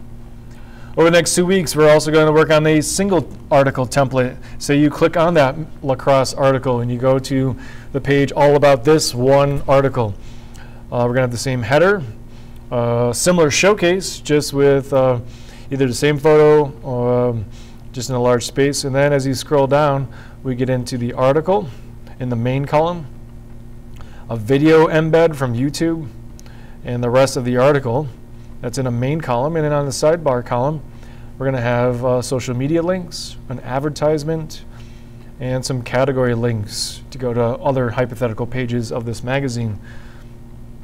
Scroll down, after main and aside, we have the same car ad and the same footer. So hopefully you can start to see, if you do some of the work from the home page, you can reuse those blocks. Again, you can reuse the same footer, the same car banner, and the same header. Your work, and maybe even the same showcase, the same primary space, but the real work is the interior, the guts of this website. Next page is just a little preview of the structure. Having a box for the big showcase image, and then a parent box that introduced display flex so that we can have main on the left and sidebar on the right, and then car banner and footer. Preview of the mobile version, singular column, everything snaps. We're not really getting flexy here, we're just having a single column. I might even show you how to turn off things. Right now I'm not displaying the categories, the category links on the sidebar. I'm turning a few things off. And then we get into what happens when we click the search or the menu icon. This overlay or this flyout menu is going to happen or all of a sudden appear where you can search or click on links. Or on a desktop, it's going to take over the entire screen and go on top of all the content. You'll see this type of overlay a lot. You don't often see anymore where people click on little search bars and type in little things into the search bar, right? You start to see these search bars and these menu systems kind of take over. We're getting used to flyouts and drop downs and complete overlays and not tiny little menus. So on this we have menus on the left, search bar on the right. You would click X to get out of this to go back to the default layout. Here's a little schematic of what's going to take structurally. We'll get to that when the time is right. And the last page is kind of like the fun page. This is the design system. This is all my font values and font families and font weights and colors. The ingredients, if you will, for those various type pieces. And even color palette, hex values, and all that fun stuff. Okay, so it's a lot to take in a little bit, but we're not going to do it all in one night. You're going to do it across 8 nights with me and Christy. Across 8 evenings, chunk by chunk. And as we do this, you're going to learn how each little thing works. It's going to expand upon the Starbucks project from last week, the Best Buy project from this weekend, and you're going to be doing this for the next 2 weeks. We're going to do another little mini weekend design after Thursday's class, like another single pager, a one pager for another little mini client that's going to reinforce what you're learning about this week and or previewing things for next week as well. So you're getting into the rhythm of being handed a design. You're going to be breaking it down a little bit and bringing it to life in HTML and CSS. What do you think? Does it look okay? Well, I designed it, okay? So it better look okay, or you all fail. You all just drop out right now. I don't even want to look at you. No eye contact. No, it's okay. It's a generic layout. Nothing super fancy. Just structuring, emphasizing the visual over the textual value of the website. Bringing you in with a visual hook before you start reading the small text below. And bringing in advertisements, which things already do. Just trying to make it clean without too much extra noise, unnecessary noise. Okay. What do you think the first step in all of this is? How do we start a new project for Syracuse.com? What would be your first step? Create a folder. Yes, let's create a new folder. Here's the time where it would be perfect to create a Module 2 folder. You already have, look at, I have a Careers in Code semester folder, or the 24 weeks, the whole program. We created a Module 1 folder from last week where we have Best Buy and Starbucks. Here comes a Module 2 folder. Look how organized that is. It's nice to keep them all separated. Just takes a little extra 5 seconds to stay organized. Don't lump everything together in the same folder. Don't just save things on your desktop or your downloads or your documents folder. Try to keep everything tightly bound.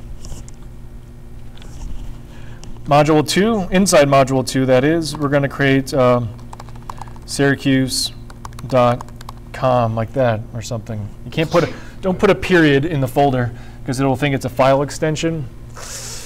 Just maybe spell out Syracuse -.com, Gesundheit, bless you, stop sneezing, I don't want to get sick, I don't want anyone else to get sick in this classroom. Get your flu shot. Don't die. And Jennifer's getting tissues. Yes, yeah. Just throw them at Eva. She'll catch it. What else goes inside a project folder? We have the folder. What else do you think is coming down the road? A CSS folder, yeah. Caitlin, what did you say? An images folder. Perfect. As a preview, oh, no, I'm not going to do it. I'll have Chrissy do this. A JS folder will be coming down the pike, but we're not going to do that right now. How do I open this up in VS Code? Drag it. Drag it. Yeah, that's an easy way. Or go to VS Code, File, Open, browse for the Syracuse.com folder, and open it up. My preference, I don't know, just take the whole Syracuse.com folder and drag it into VS Code.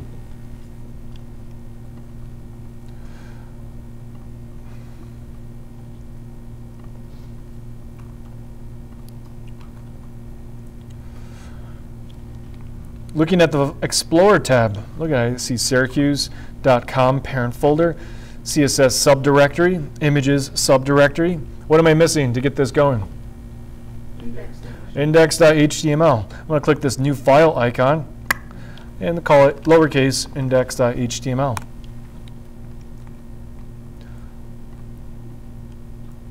Look how beautiful that is. Here comes the most beautiful moment in Careers in Code. I'm about to say, you know what, we gotta follow W3C. We need 4 basic elements. Raise your hand, what's the 4 basic elements that we need? A head. No, don't type it, just call it out. Head, body, on the outside, oh, inside the head goes the title. What's on the very outside? HTML, perfect. Don't type that. W3C says we need to do things at HTML5 standard. What are the 3 extra instructions we need to make it HTML5 compliant? Doc type, language, UTF, character sets, UTF-A. Perfect. Okay, we've done it a few times already in class. Here's a shortcut with a blank HTML document. I've already called this index.html. It knows it's an HTML. Go ahead and type out exclamation point. 1 exclamation point and hit tab. Exclamation point, tab, boom. It gives you a scaffolding of a very basic HTML5 compliant document, or W3C HTML5 compliant document. So with a blank HTML file, the shortcut is exclamation point, tab. And boom, you just saved yourself like, I don't know, 5-10 minutes. Doesn't build you a link though. That's what's missing. We don't have a link to a style sheet. You need to do that. Well, it's easy. Go underneath your title and type out the word link. Just the word link, the name of the element that you need to link to. Look at link, and then hit tab. It builds you the scaffolding of the basic style sheet. Gives you the relationship equals style sheet. Hyperreference, hey browser, go in my CSS folder, and please grab style.css. How do you like them apples? How about VS Code? Thank you. Where's the style now? Have you created it yet? We haven't created it. So if I hit save and refresh, load in the browser, it's not going to work correctly. I'm just prepping it with a link to a non-existent style sheet. Let me do that from scratchy scratch, all the way from scratchy scratch. Scratchy scratch is the technical term. Okay, I'm going to pretend you don't have an index.html file, but you do have syracuse.com folder with a CSS subdirectory and an images subdirectory. Here comes a new file called index.html. Blank, perfect. What's the shortcut to slam out a basic HTML5 compliant document? Exclamation point, tab. Boom. As easy as that. Perfect. Now that you know basic HTML, you can appreciate that shortcut. You know what you know what VS Code is building. It's building a W3C compliant document for HTML5. The only strange thing is meta viewport. I'll talk about that later on. And there's meta about IE Edge. Ignore that for right now. It doesn't give you the link to the style sheets. You got to provide that because technically a style sheet is optional. It's standard. We all use style sheets, but technically you can display a raw HTML document in the browser and it'll still pass. So anyways, the link, just type out the word link and hit tab, builds you the scaffolding. Now that you know HTML, now that you've typed it at least 5 times yourself, you can now appreciate the shortcut. Hyperreference, where am I going? I'm telling the browser, please go in my CSS folder and please grab a file that doesn't exist yet called style.css. A lot of you, some of you have asked me, or some of my other students have asked me, do you have to call it style.css? And the answer is no. You could call it bananas.css as long as you have bananas.css into your CSS directory. I'm going to come over to my CSS folder. I'm going to click on it. See this little arrow next to it? It means it's open. That means I can go back up here and hit new file, style.css, and it puts it in there for me. Okay, that's one easy way of doing it. Or you can just go to File, New, open up a blank new file, and do an old-fashioned file save as, and put it in there for yourself, and call it style.css. And the simple thing to do right now is change the body background color to yellow. Get this thing working. Yellow! It's beautiful. It's your favorite color. No, it's not, Jeff. It hurts my eyes. Emotional baggage. All right, open it up in the browser if you haven't already. I'm just going to browse for it in my Finder. Look, I'm clicking on my little Finder icon in the bottom left of the screen. I'm going to my desktop. I'm going to Careers and Code Module 2, Syracuse.com folder, double-clicking on index.html. And for me, this opens up in Chrome. And boom, yellow should hit you right in the face. And with that, you know that things are working. But we didn't have to really type out anything. We know that things are working naturally. Okay, let me just do this from complete scratch one more single time, and you can see it happen in 30 seconds. I'm even deleting my style sheets completely. This will be the last time I do it from complete scratch. I have a Syracuse.com folder, CSS subdirectory, images. I'm going to create a new file called index.html. What's the shortcut? Boom, exclamation point, tab. Oh, I love that. That never gets old, seriously.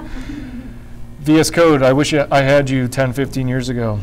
And then the link element, just type out the word link and hit tab. And then you need to fill in information. You need to tell the browser, go into my CSS folder and grab a non-existent file called style.css. And then I go over to my CSS folder, I click on it and add a new file called style.css. And I link to, not body P, body. And then shortcut for background color. I make typos on background color all the time. Type out the word BC and tab, and it builds you out background color, and that's where you type in. I'm going to type out a different color. Orange. Can't spell orange for whatever reason. Syracuse. Save and refresh. Good? Perfect. You're an expert. You can just quit. You're done with careers in code, people. Just retire right now. That's it. Finish on a high note before it gets ugly. Okay, Syracuse.com project. On the home page, we're going to start out with the header. Then there's main content. And then there's a footer down below.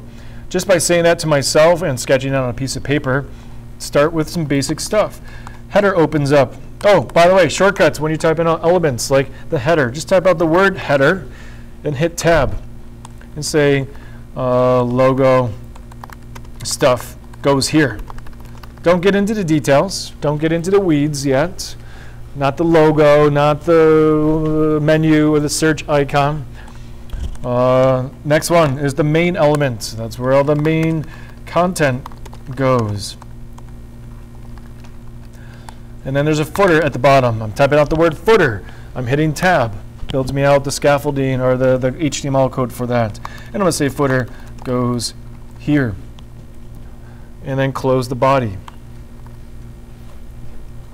I am now telling the browser how to structure the main content. I'm also telling a search engine that header stuff is where the brand stuff goes.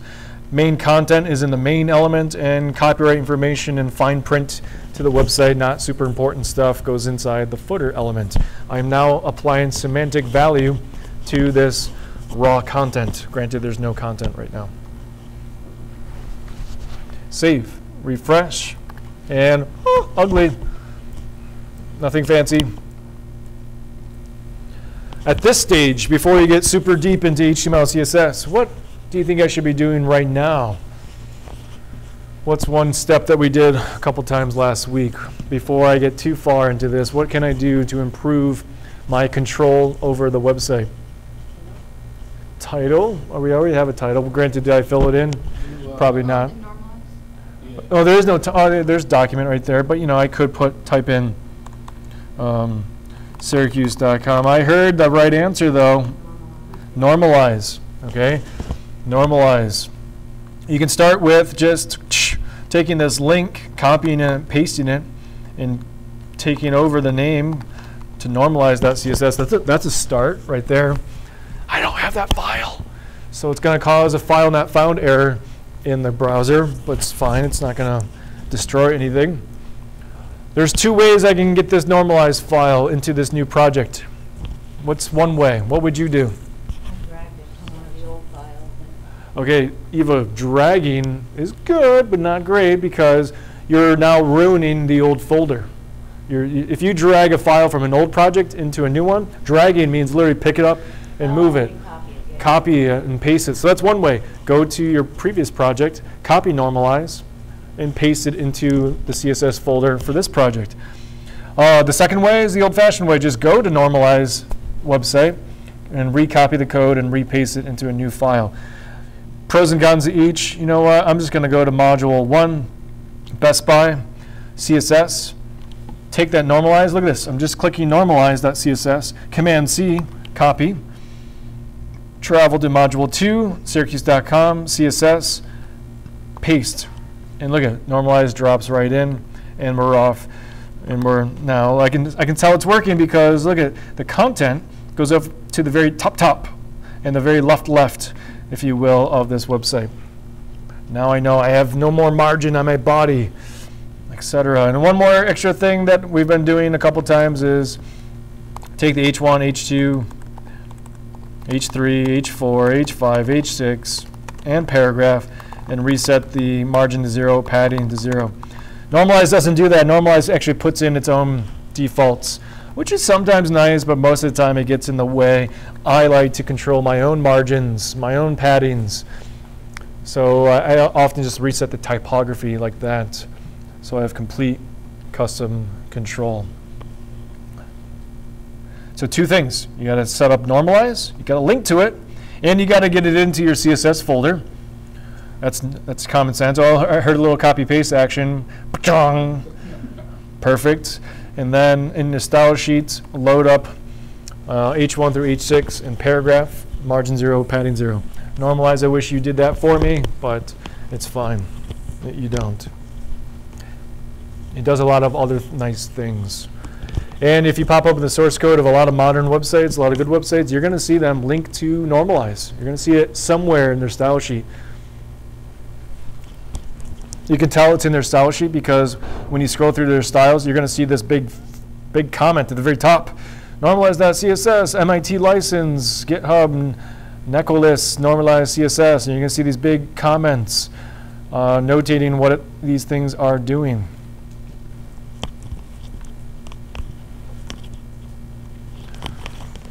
Dana, all we've done right here is link to a style sheet, but we've linked to normalize. And we put normalize into our CSS folder from a previous project, link to it, and that's it. Oh, the last little thing was stylize H1 through H6 in a paragraph and set that back to margin 0, padding 0. So we have complete custom control over our website. I like to color block a website before I get into the details. I like to think about my surface level structure, my top level, like almost like you're up in an airplane and you're looking down, you're at the 36,000 foot view. That's where I'll stylize the header or the main element. So what's so special about the header? Well, surface level wise, it's just background color black. Look at me, I'm making typos on background color as I'm trying to speak. What's the shortcut for background color? BC, tab. And then type out black. Color white, so I can actually see the text inside it. Perfect. And while we're here, how about a little bit of padding on all four sides, 10px. Almost the same thing for main. The main element is going to be, for right now, just background color white, just to pop off of the ugly orange or yellow that you have in the background. For right now, just a little bit of padding. And color black, which is already default. I don't have to type that. That's the default color of anything. And here comes the footer at the bottom. The footer, I think I gave it a special background color. I can't remember. Oh, it's the Syracuse.com blue. And let me go to the last page and look that up. That is 375772. Oh my God, I'm not gonna remember that. Hashtag 375772. Did I even remember that correct? I doubt it. I did. 3757, 375772. Your lotto numbers are 37. If you win Powerball off of my hex values, swear to God, I get 5%. Or one. I don't really care. It's up to $500 million. If I get 1%, what the hell is that? Why can I not do the math? It's 5 million. What would you have right now? You shut up. You shut up. You are correct. I do not have $5 million.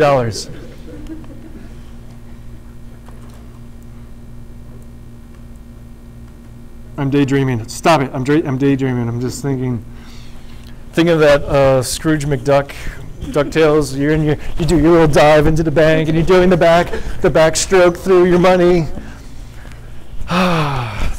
To be rich. You guys are going to become rich by becoming coders. Maybe not, but no, you make a decent wage. Where am I going with this? Yeah. What's that? Are you saying that you're rich because you're a coder? No, I'm saying you'll make a decent wage being a coder. You're not going to be rich unless you put on your Zuckerberg pants and make next mega social network the next big thing. Don't put on Zuckerberg pants. Where am I going with this? Okay. Oh, here comes a little padding just to open it up a little bit. Save, refresh, and oh, look at that! Just basic blocks. I see a little header, a little main content, and a little footer. Perfect. That's what I do every single new project. I get a little bit off the ground. I pause and make sure things are working. Okay, this is where we're going to pause right now and learn a little bit about what's called SAS. Has anyone heard of SAS? Someone's sassy in here, AJ. But yes, SAS. Let me open up the presentation for tonight. It's also on Module 2, Google Classroom, etc. Where the hell am I? Boop, boop, Careers in Code, Module 2, and SAS.pdf. Boom. We're going to learn what's called SAS. SAS stands for Systematically Awesome Style Sheets. What it does is it allows you to write cleaner CSS, allows you to write less CSS, allows you to write things in a more efficient manner, and even a more natural way of writing CSS without fighting against syntax and writing extra code. So if there's one thing you can take away from tonight is SAS isn't the standard. It doesn't do the CSS for you. It just helps you write cleaner code. Okay? It's a preprocessor scripting language that is interpreted and compiled into a CSS file. So what that really means is it's a very similar language to CSS, but it's written in a slightly different way. We're gonna do variables tonight, and we're gonna do some nesting things. We're gonna do some things that aren't natural to CSS itself, but once we write it in a SAS way, we're gonna run it through a compiler, and it's gonna spit out a finalized CSS file, a nice browser version of the CSS. So using SAS, you can improve your CSS workflow by making your code drier. Don't repeat yourself with variables and components / partials, and making things easier to read. I'm going to show you nesting. I've learned everything about SAS, not from a class, not from a video, but from their website, saslang.com, and we're going to reference this a little bit tonight. They have a nice documentation about how to use it, and they walk you through it. The only thing is, you just need to quickly install something on your computer, and it's really, you got to install the compiler that compiles a SAS file into a finished CSS file. So the installation process can sometimes feel tedious, but it's not. It's really just a few steps. Okay, so we're going to go to SAS Languages install page in 1 second. We're going to install what's called Homebrew, and it's what's called a package manager, a little mechanism that helps you download popular things off the web, especially for web development. And then we're going to download it right from Homebrew. We're going to suck in SAS.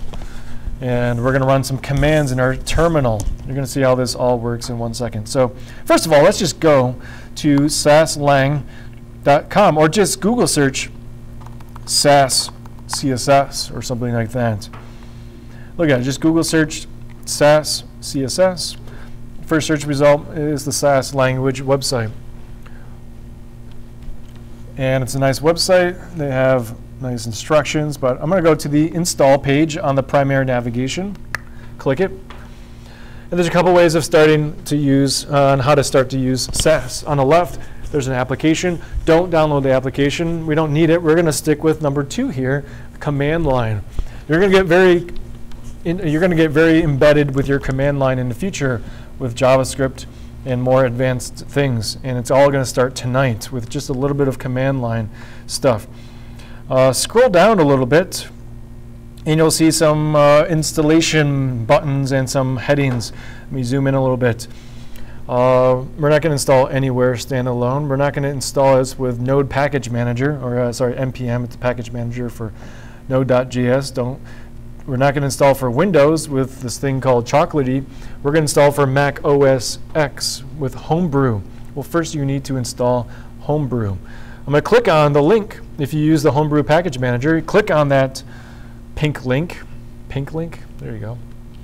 And you go to the whole page about what is Homebrew. It's a missing package manager for Mac OS, if you will. The only thing is, you need to install it. Right in the very center of this website is some installation screens. We're going to copy this little bit of code. Don't look at it right now. It's just a link linking to raw.github user content. It's sucking down the files to install Homebrew, and it's going to install it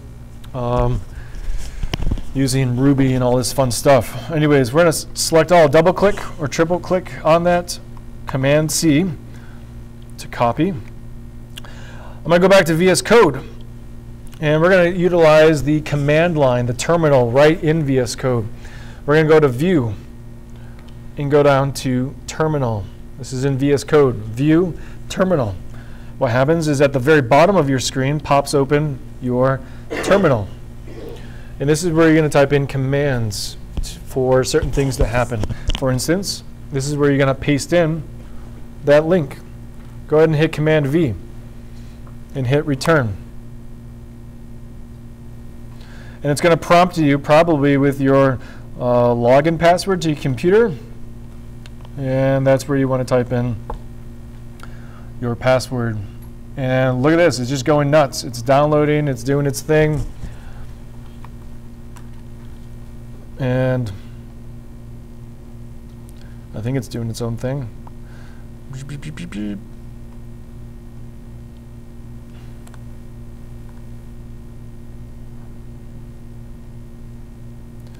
Yeah, it's downloading.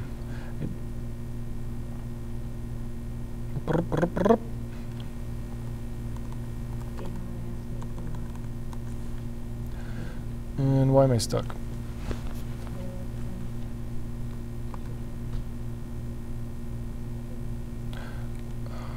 Hold on for a second. Oh, there we go. Press return. There we go. Downloading, downloading.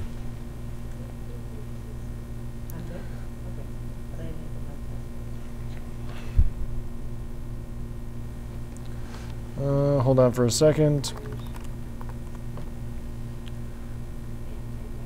Yeah, okay, it's working. Did it work? Did it go brrrr and just go through a bunch of things? No. Let me hit, let me paste in again. Paste in that command. Let me just zoom in so you can see this.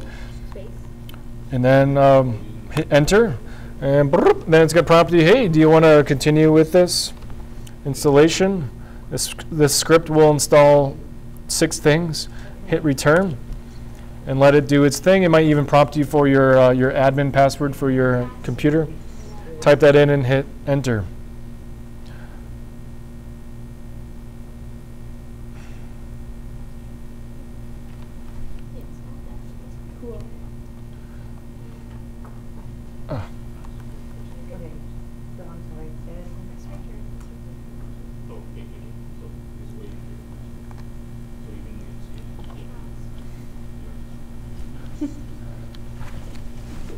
Okay. Oh, yeah. Can you just paste that line right here?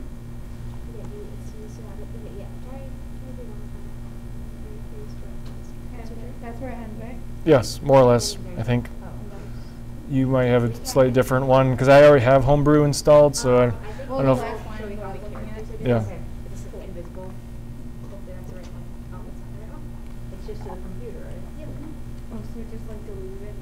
Yeah, I think. For me, yeah. So what we just did, we just ran a command that told Ruby, and Ruby is I don't know, a programming language, a framework, a big library that's already installed on a Mac, and it can do a lot of cool things, like run this command to install an external little framework called Homebrew, a package manager.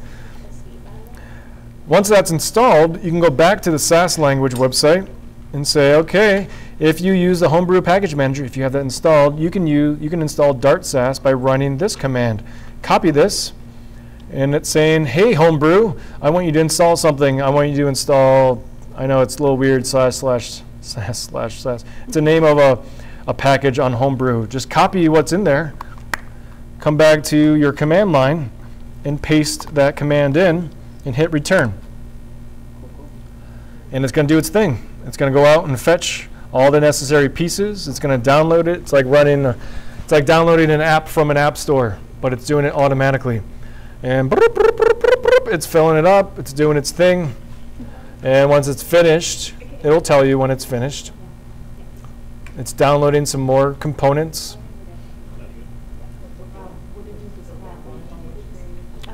Okay. So hold on, watch this.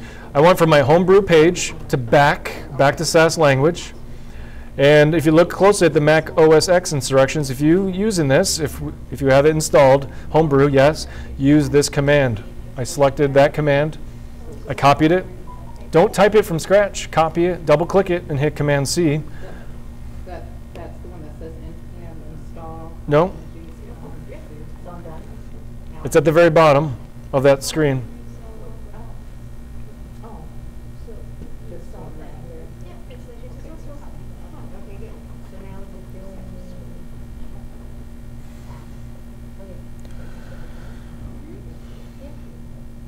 And then it's installing Eva. It's doing its thing. No. Perfect question. Do we have to do this every single time we want to use SAS in the future? And the answer is no. You only have to install SAS once. We're installing the compiler, basically. And then once we start using SAS, all we got to do is tell SAS to turn on, which we haven't done that yet, but we will. Right now, we're installing the SAS language, if you will, onto our computer, the SAS compiler. And then in about a few minutes, we're going to turn on SAS and start using its features. Questions? Is that working? Well, I mean, to test if it's working, well, one, it should have finished its thing. And then two, to really test, let me just close out something. Hold on. OK, to really test, type in this, SAS space -- version. Type out SAS space -- version. And ignore my version. I might have a slightly different version of Ruby versus you, because I installed it in a different way. But it should spit out something like maybe Dart SAS 1.17 or something like that. What version are we getting? 0.3, yeah, okay. I have Ruby SAS 3.5. It's from a different thing. But that's telling you that SAS is installed, and it's spitting out the version number. That's an excellent way of testing whether something is working or not. Okay, so that was SAS space -- version. It's saying, hey, SAS, I want you to run a command, and the command is called -- version. And it just outputs the version. Now I have Ruby SAS 3.5.6. You have Dart SAS 1.17.3. And it all does the same thing, whether you have my version or your version or whatever. Okay? Question? Mine is just safe, not fun. Okay. Did you run through the installation of, did you do brew, install, SAS? Okay, hold on. Let me back up a couple seconds. We were on the Homebrew website. We ran the command to install Homebrew. We did it, did its thing, cool. I went backwards. I went to SAS language website, and at the very bottom, where it says installing for Mac OS, if you use the Homebrew package manager, we clicked on the pink link to install it. Now we can install Dart SAS by running this command, brew install SAS/SAS/SAS. Copy that. Copy it, and go into your terminal and paste, and hit return to run the command. And it's saying, Jeff, SAS is already installed. You need to do something else. So it's fine. But hit run, enter, and it does its thing. And eventually you can do the SAS version check to make sure it's loaded correctly.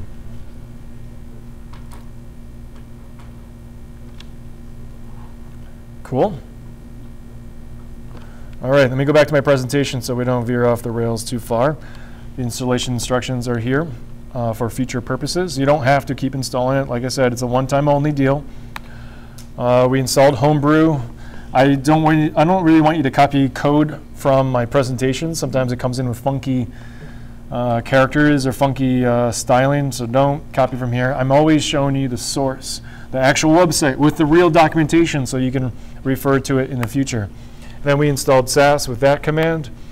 Sometimes if it doesn't work on your computer, which it was all successful, so don't worry about this, sometimes you have to use the sudo command, the super user command that says, hey, I don't care if I don't have privileges to do to make certain installations. This is kind of like jumping over, making you a super user. Don't worry about that right now because it all worked. It's fine, it's perfect. And then we checked the version by typing out SAS -- version.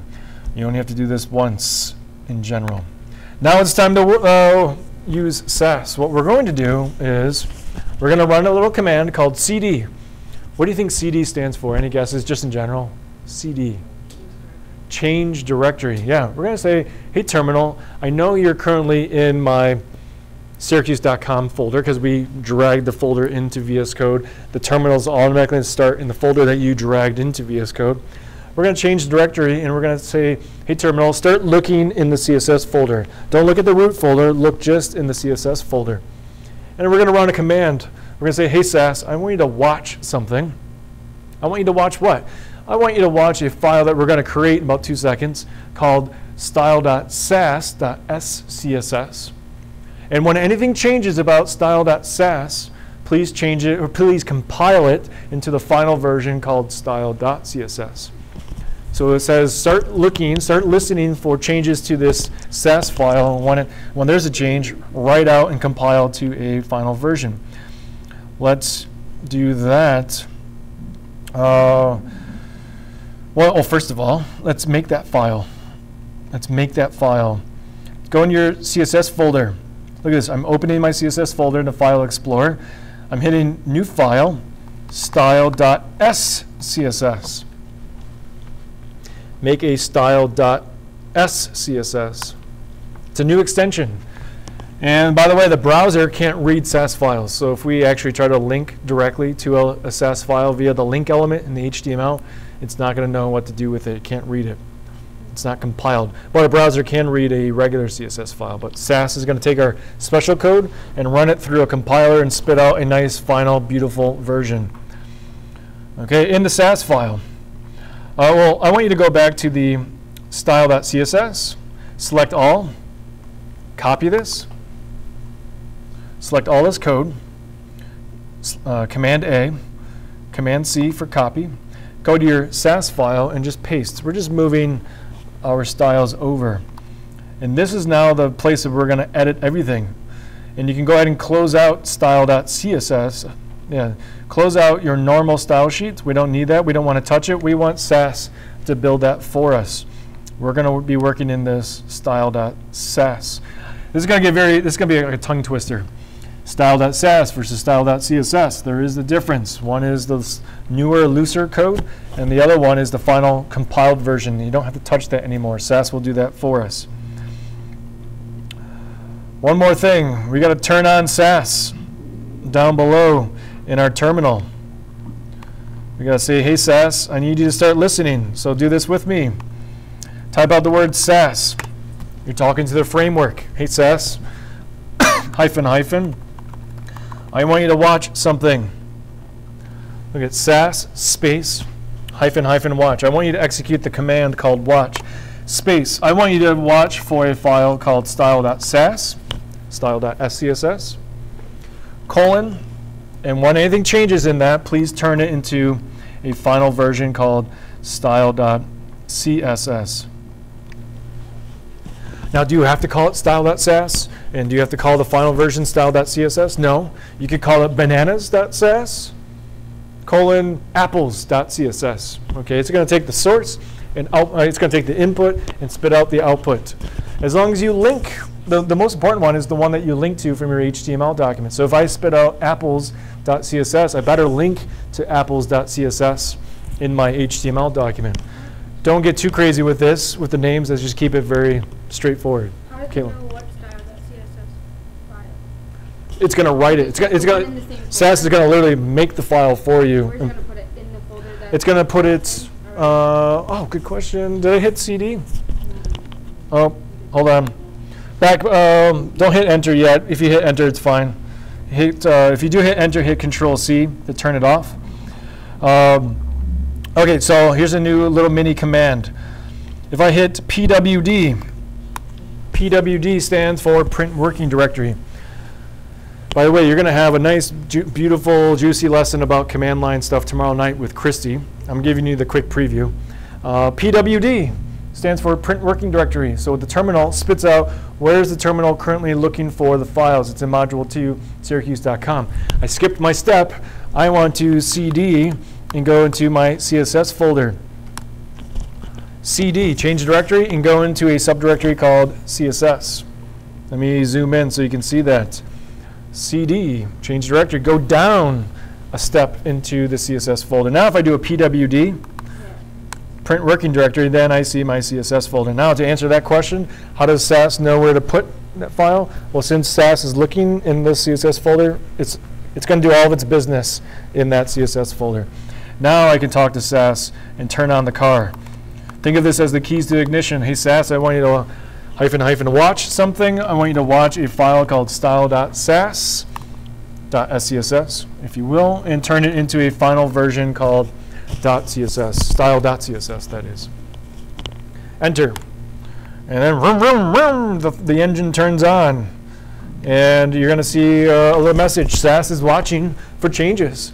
It just wrote to style.css, just created that file. It also created another file called style.css.map. Don't worry about the map file. What's really inside that map is it tries to remember the location of the input. What am I looking for? What am I watching for? And what am I outputting to? It's just a little mapping mechanism that you don't have to touch. SAS automatically writes it, and it routes. So every time I do a change in my file and this thing is listening for changes, it's going to keep using that map file to pump out to the right file. Now mine says compiled style SCSS. Okay, so yeah, that might be my Ruby SAS versus your Dart SAS. Same thing, different libraries. I apologize. That is a little confusing.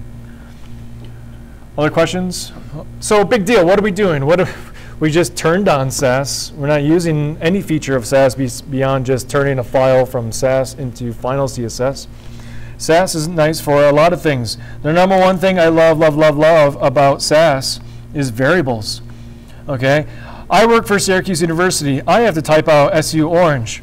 The hex value for SU Orange is D44500, hashtag D44500.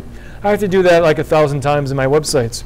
Now with SAS, all I got to do is type out a variable and put that hex value in there. But for this project, we're going to do something like SYR blue, as in Syracuse.com blue. And the value for that blue is inside the PDF on the last page, 375772. Yes, we already have it in our document. I forgot to. Where was it? It was in the footer. I'm going to take hashtag 375772. Put a cash sign in front of that variable name. Cash sign, Syracuse blue. That's the only way that SAS knows that this is a special variable, special little word that represents a value versus just a regular selector. It needs that little extra character. So now, anytime I want to make something Syracuse blue, I can just reference the variable. I can reference the variable like, hey footer, I don't want you to be 375772 manually. I want you to be Syracuse blue. Okay, I put it in there. I use it 1,000 times across my entire document, Syracuse blue. And what if Syracuse.com calls me up tomorrow and says, Jeff, we changed Syracuse blue from that 375772. We change it to some other little value. All I got to do is change it once at the very top. And then boom, it goes all the way across my entire website. Granted, it's only going in one website or one spot right now. Hit save, Command S.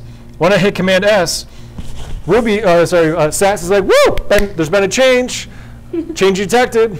I've now rewritten style.css for you, recompiled, and a new map file with some basic information. And now if I go to my website for Best Buy, where'd my website go? Right here. You're not going to see a change. Okay, but if I inspect element and open this up, and I look at the footer, I see footer background color 375772. Okay, the end user will never know that you're using SAS. Okay, what they see is the final compiled version. Look at this.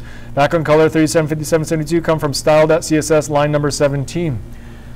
SAS built that for me, that final compiled version for me. I don't have to touch that anymore. All I got to keep touching is my SAS file and resaving. Let's test it one more time.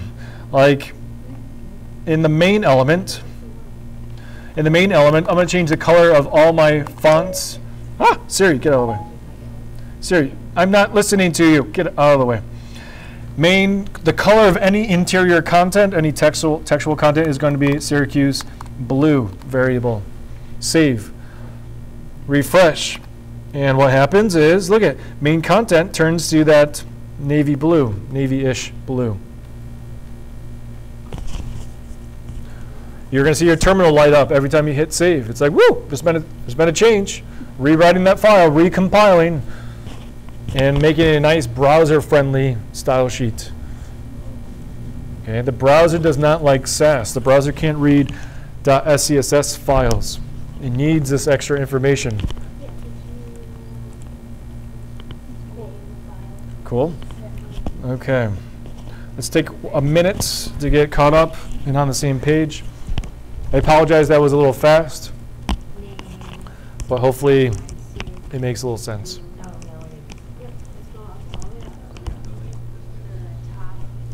Kelly, questions? Good, good. Not too bad. Dana? I just need to get caught up on the CSS first. You have to open it up. The CSS?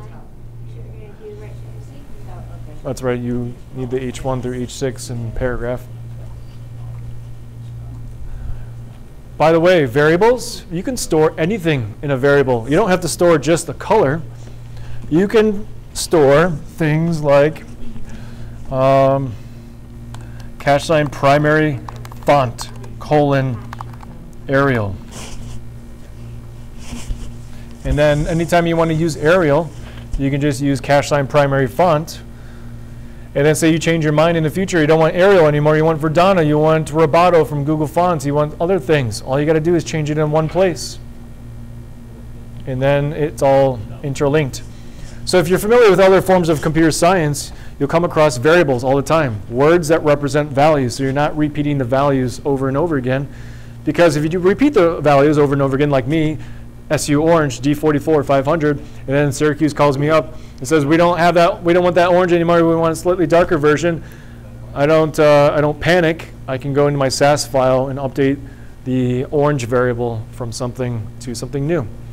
So it's finally, by the way, Sass came out in, I don't know, 2012, 2013, and it was the response to like the nerds and geeks being sick and tired of repeating the CSS values over and over again.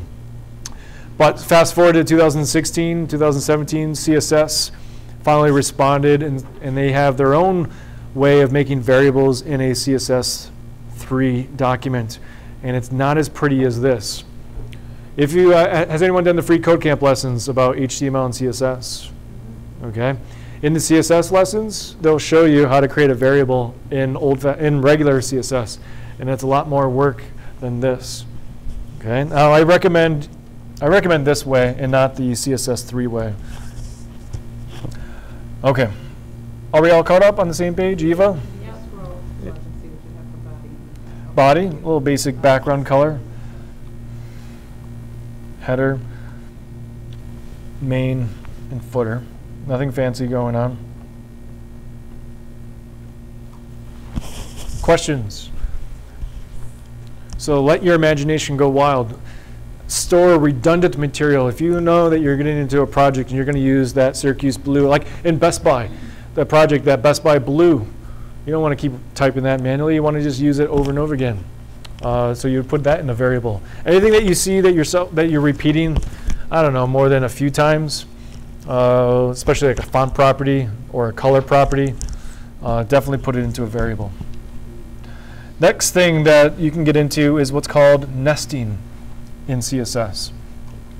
For example, in the main element, you might have an H1 element. And just main headline goes here. Don't do this, watch. Main headline goes here, relax. Here's main H1.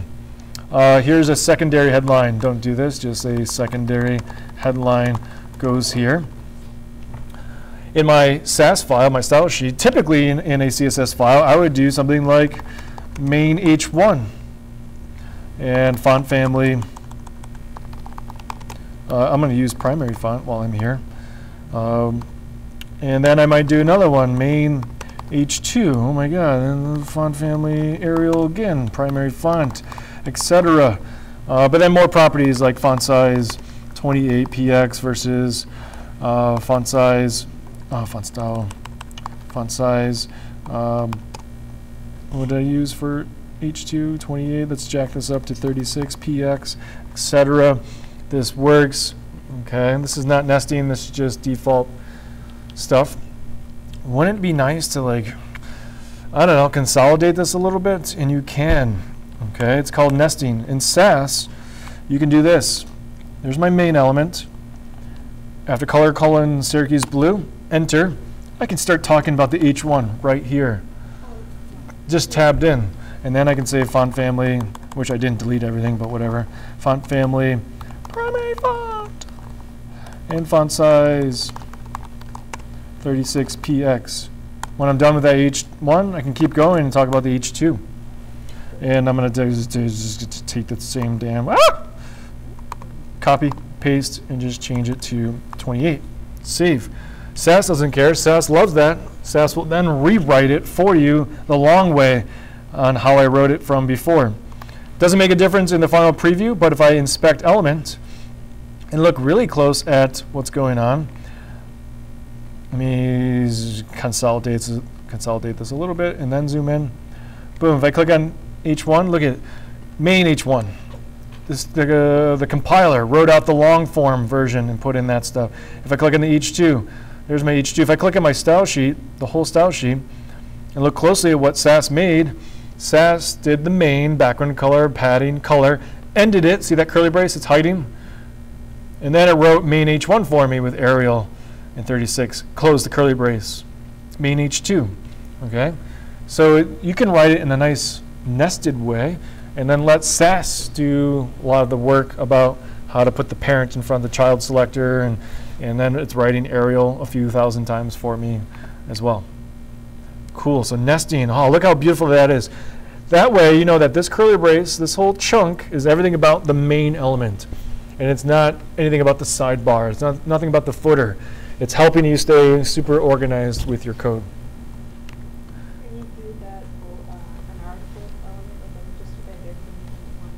Yeah, so in the future we're going to do something about an article. And then even this, article H2. And maybe even a tag inside the H2.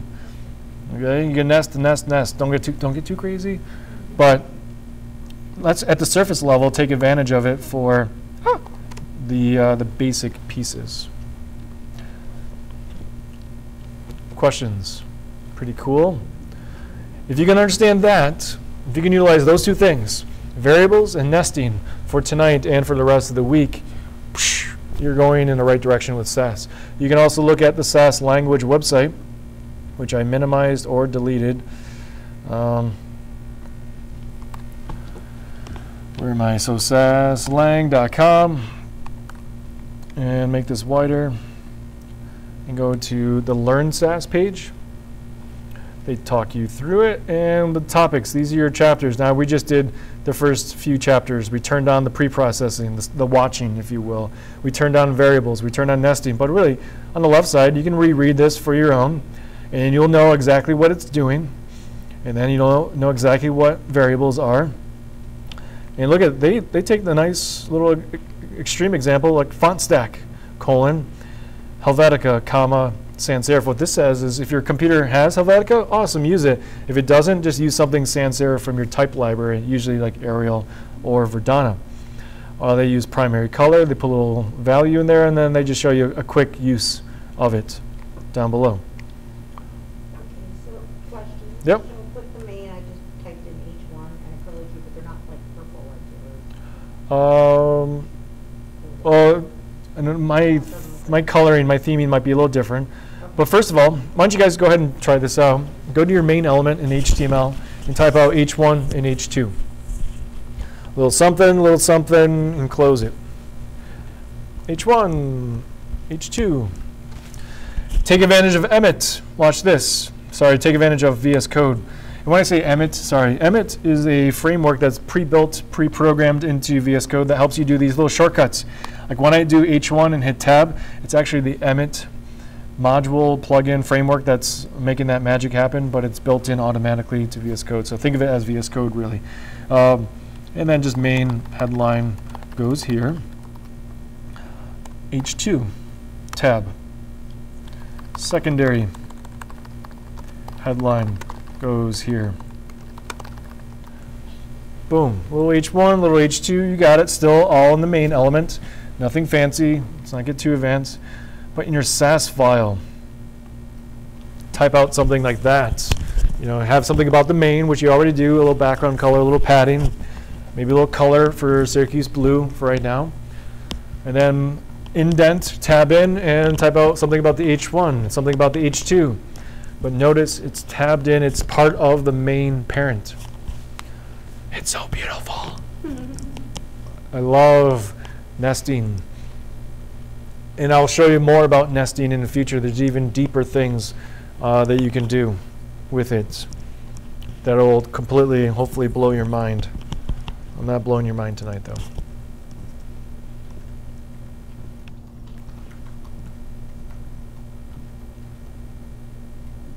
If you think back about your Best Buy project, I could have the header element on the outside there, and then indent in, and I can have logo nested inside the header. I can have the menu icon nested inside. I can have the search bar nested inside the header, so it all stays together. Even though it's not needed, but it is nice to have things tucked in to each other. Also, by having a parent wrapped around the H1 or H2, the H1 and H2 are only good for this main element. If I have an H1 in my footer, or if I have an H1 in my header, these styles won't work. Since it's nested underneath the main, it's only about main H1s, not header H1s. The parent matters. And in my opinion, that's an excellent way of working with your typography. Declare the parent first, and then declare the child selector after that. I don't often declare all H1s across my entire website exactly the same, or H2. I don't do a lot of global styling for certain pieces of typography. I like to always declare the parent first, and then talk about the actual type piece inside. However, if you have a main element and a sidebar and a header, and they all have the H1s inside it, and all the H1s look exactly the same, and they're sharing the same font, the same size, the same color, well then don't declare it 3 times, declare it once. Maybe then introduce the global style for all H1s, all H2s. Does that make sense? I avoid that until I really have to make global styles. I like to be very explicit and very controlled about what I'm actually selecting H1s inside my main and H2s inside my main as well. Question? So do we need to change the hyperreference from CSS.css to? No, the answer is no. We're still linking to a final compiled version of style.css. Excellent question. If you link to your style.sass, the browser is going to freak out because it doesn't know variables. It doesn't know nesting. It's like, oh my God, you're typing all the regular CSS so incorrectly, and it's not going to load anything.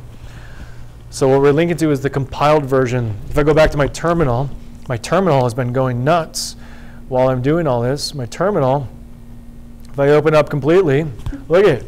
Every time you hit save, little hamster behind the scenes is running on the wheel and spitting out a new version of the style sheet, recompiling.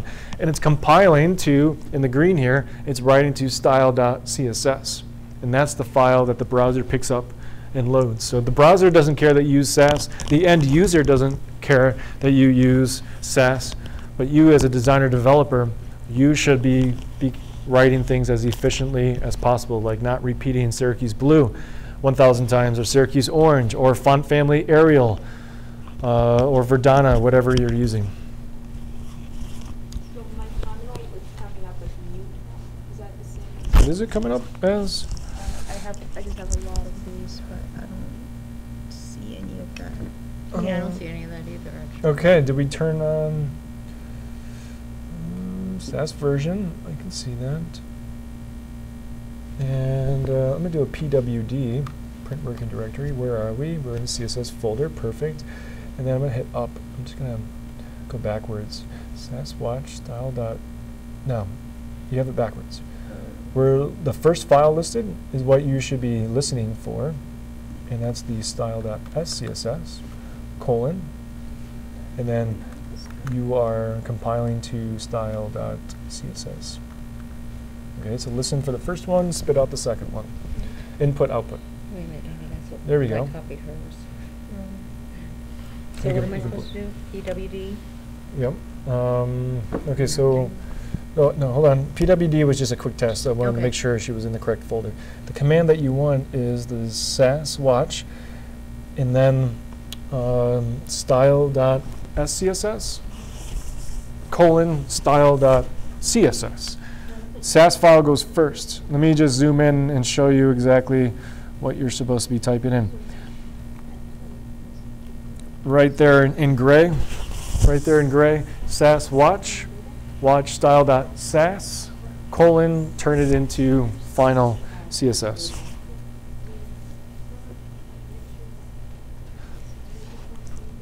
Questions?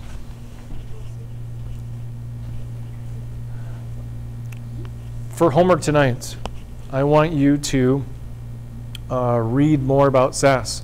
Look at that SAS language website. Read the Learn page, because on Wednesday night when I come back with you guys, we're going to do more building. Christy's going to do a little bit more building with you tomorrow night as well. She's going to get into the header and into the showcase area a little bit more. And on Wednesday, I'm going to show you about responsive web design and more about SAS. We're going to expand our knowledge a little bit. So if you can read that that Learn SAS page, you can almost be a step ahead of me. So when I introduce it on Wednesday, you can almost finish my sentences and know exactly what I'm talking about. We're going to get into partial files. We're going to get into what's called mixins. You can actually declare functions in SAS. You can have a builder function that says, hey, I'm sick and tired of writing out font family Arial, font size 24, and color white. You can bundle that snippet into a function that gets returned when you call for it. So read that page on SAS language. You get a little preview about it. Like I said, I learned everything from that website. I didn't take a fancy course in SAS. I didn't do anything. I just read from top to bottom what it was and looked at the examples, which is nice.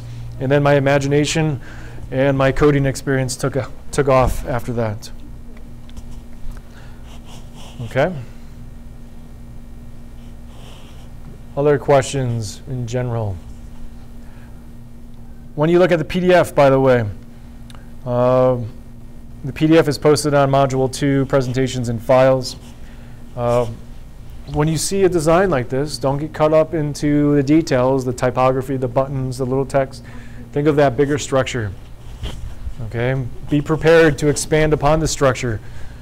Maybe off to the side, between now and tomorrow night, or now and Wednesday when I see you again, maybe you create Syracuse.com #2. Go off to the side and do your own index.html and your own style sheets and get a few of these basic pieces going and color blocked a little bit more. Maybe not wait for the instructor to always tell you exactly how to build it. You know, sprint on your own a little bit. Maybe sprint forward, maybe sprint backwards. Maybe recreate what we just did tonight. Maybe review your notes. How do I turn SAS on again? Because when you turn off your computer, when you close VS Code, you're technically turning off the SAS engine. And tomorrow or Wednesday, when you get back into CSS, you gotta drag the folder into VS Code. You gotta change directory, go into the CSS folder, and then have SAS watch again. You gotta run the SAS watch command one more time. It's a little annoying, but think of it as you're just turning the key ignition, turning the SAS engine back on. You don't have to reinstall SAS. You don't have to install Homebrew. That's all taken care of. That's good to go forever. You just got to always turn on and off SAS. If you want to do something else with your terminal, you can always Control-C, turn off. Like for example, if I go back here, SAS is watching for changes. Press Control-C to stop. Because right now you can't use your terminal for anything else. And right now you have nothing else to use it for, but you can always hit Control-C and it exits. It turns off the little hamster in the background waiting for little changes. All right? So between tonight and tomorrow night, maybe just review a little bit. Do something on your own. See if you can go through what we did tonight and maybe go a couple steps further. Maybe educate yourself more about SAS. Now that you just got a little taste of SAS and see how awesome it is, you can do more. All right, questions? Cool. So just to summarize, when we get in the terminal and you want to turn on SAS, we have to make sure that we're in the correct directory. Yep. Well, turn on terminal, go to the correct directory, and then we type that SAS space hyphen watch style. Yep. Okay, yeah, all right. So just to recap, that was tomorrow, if you open up these files, first drag the Syracuse.com folder to VS Code. Because when you do that, it helps the terminal change directory automatically into that project folder. Because if you don't, and you open up terminal, it starts in your basic directory, your basic root folder of your users / Dana, whatever. Okay, but if you drag the folder in, the terminal will start there. Then we just took one extra step and we changed the directory. We went into the CSS subdirectory. You basically got to have SAS, and you got to have the terminal look in the right folder, pay attention to the right files, because once it starts inputting and outputting, you don't want that to go anywhere on your computer. You want it to go in that exact folder. So CD stands for, hey terminal, change directory, go into the CSS. And then you talk to SAS. You're saying, SAS, I need you to execute the command called watch. Watch for what? Watch for style.sas, style.scss, : and when that moth changes, turn it into a beautiful butterfly, : style.css, turn it into a final compiled beautiful CSS file that the browser can read. The browser can't read SAS. I wish it could. It would simplify our lives a lot. But you're technically writing fake CSS. You're writing a special language. You're not really doing what CSS wants to do by default. Cool. All right, that's it for tonight. I will see you Wednesday night, but you'll see Christy tomorrow night.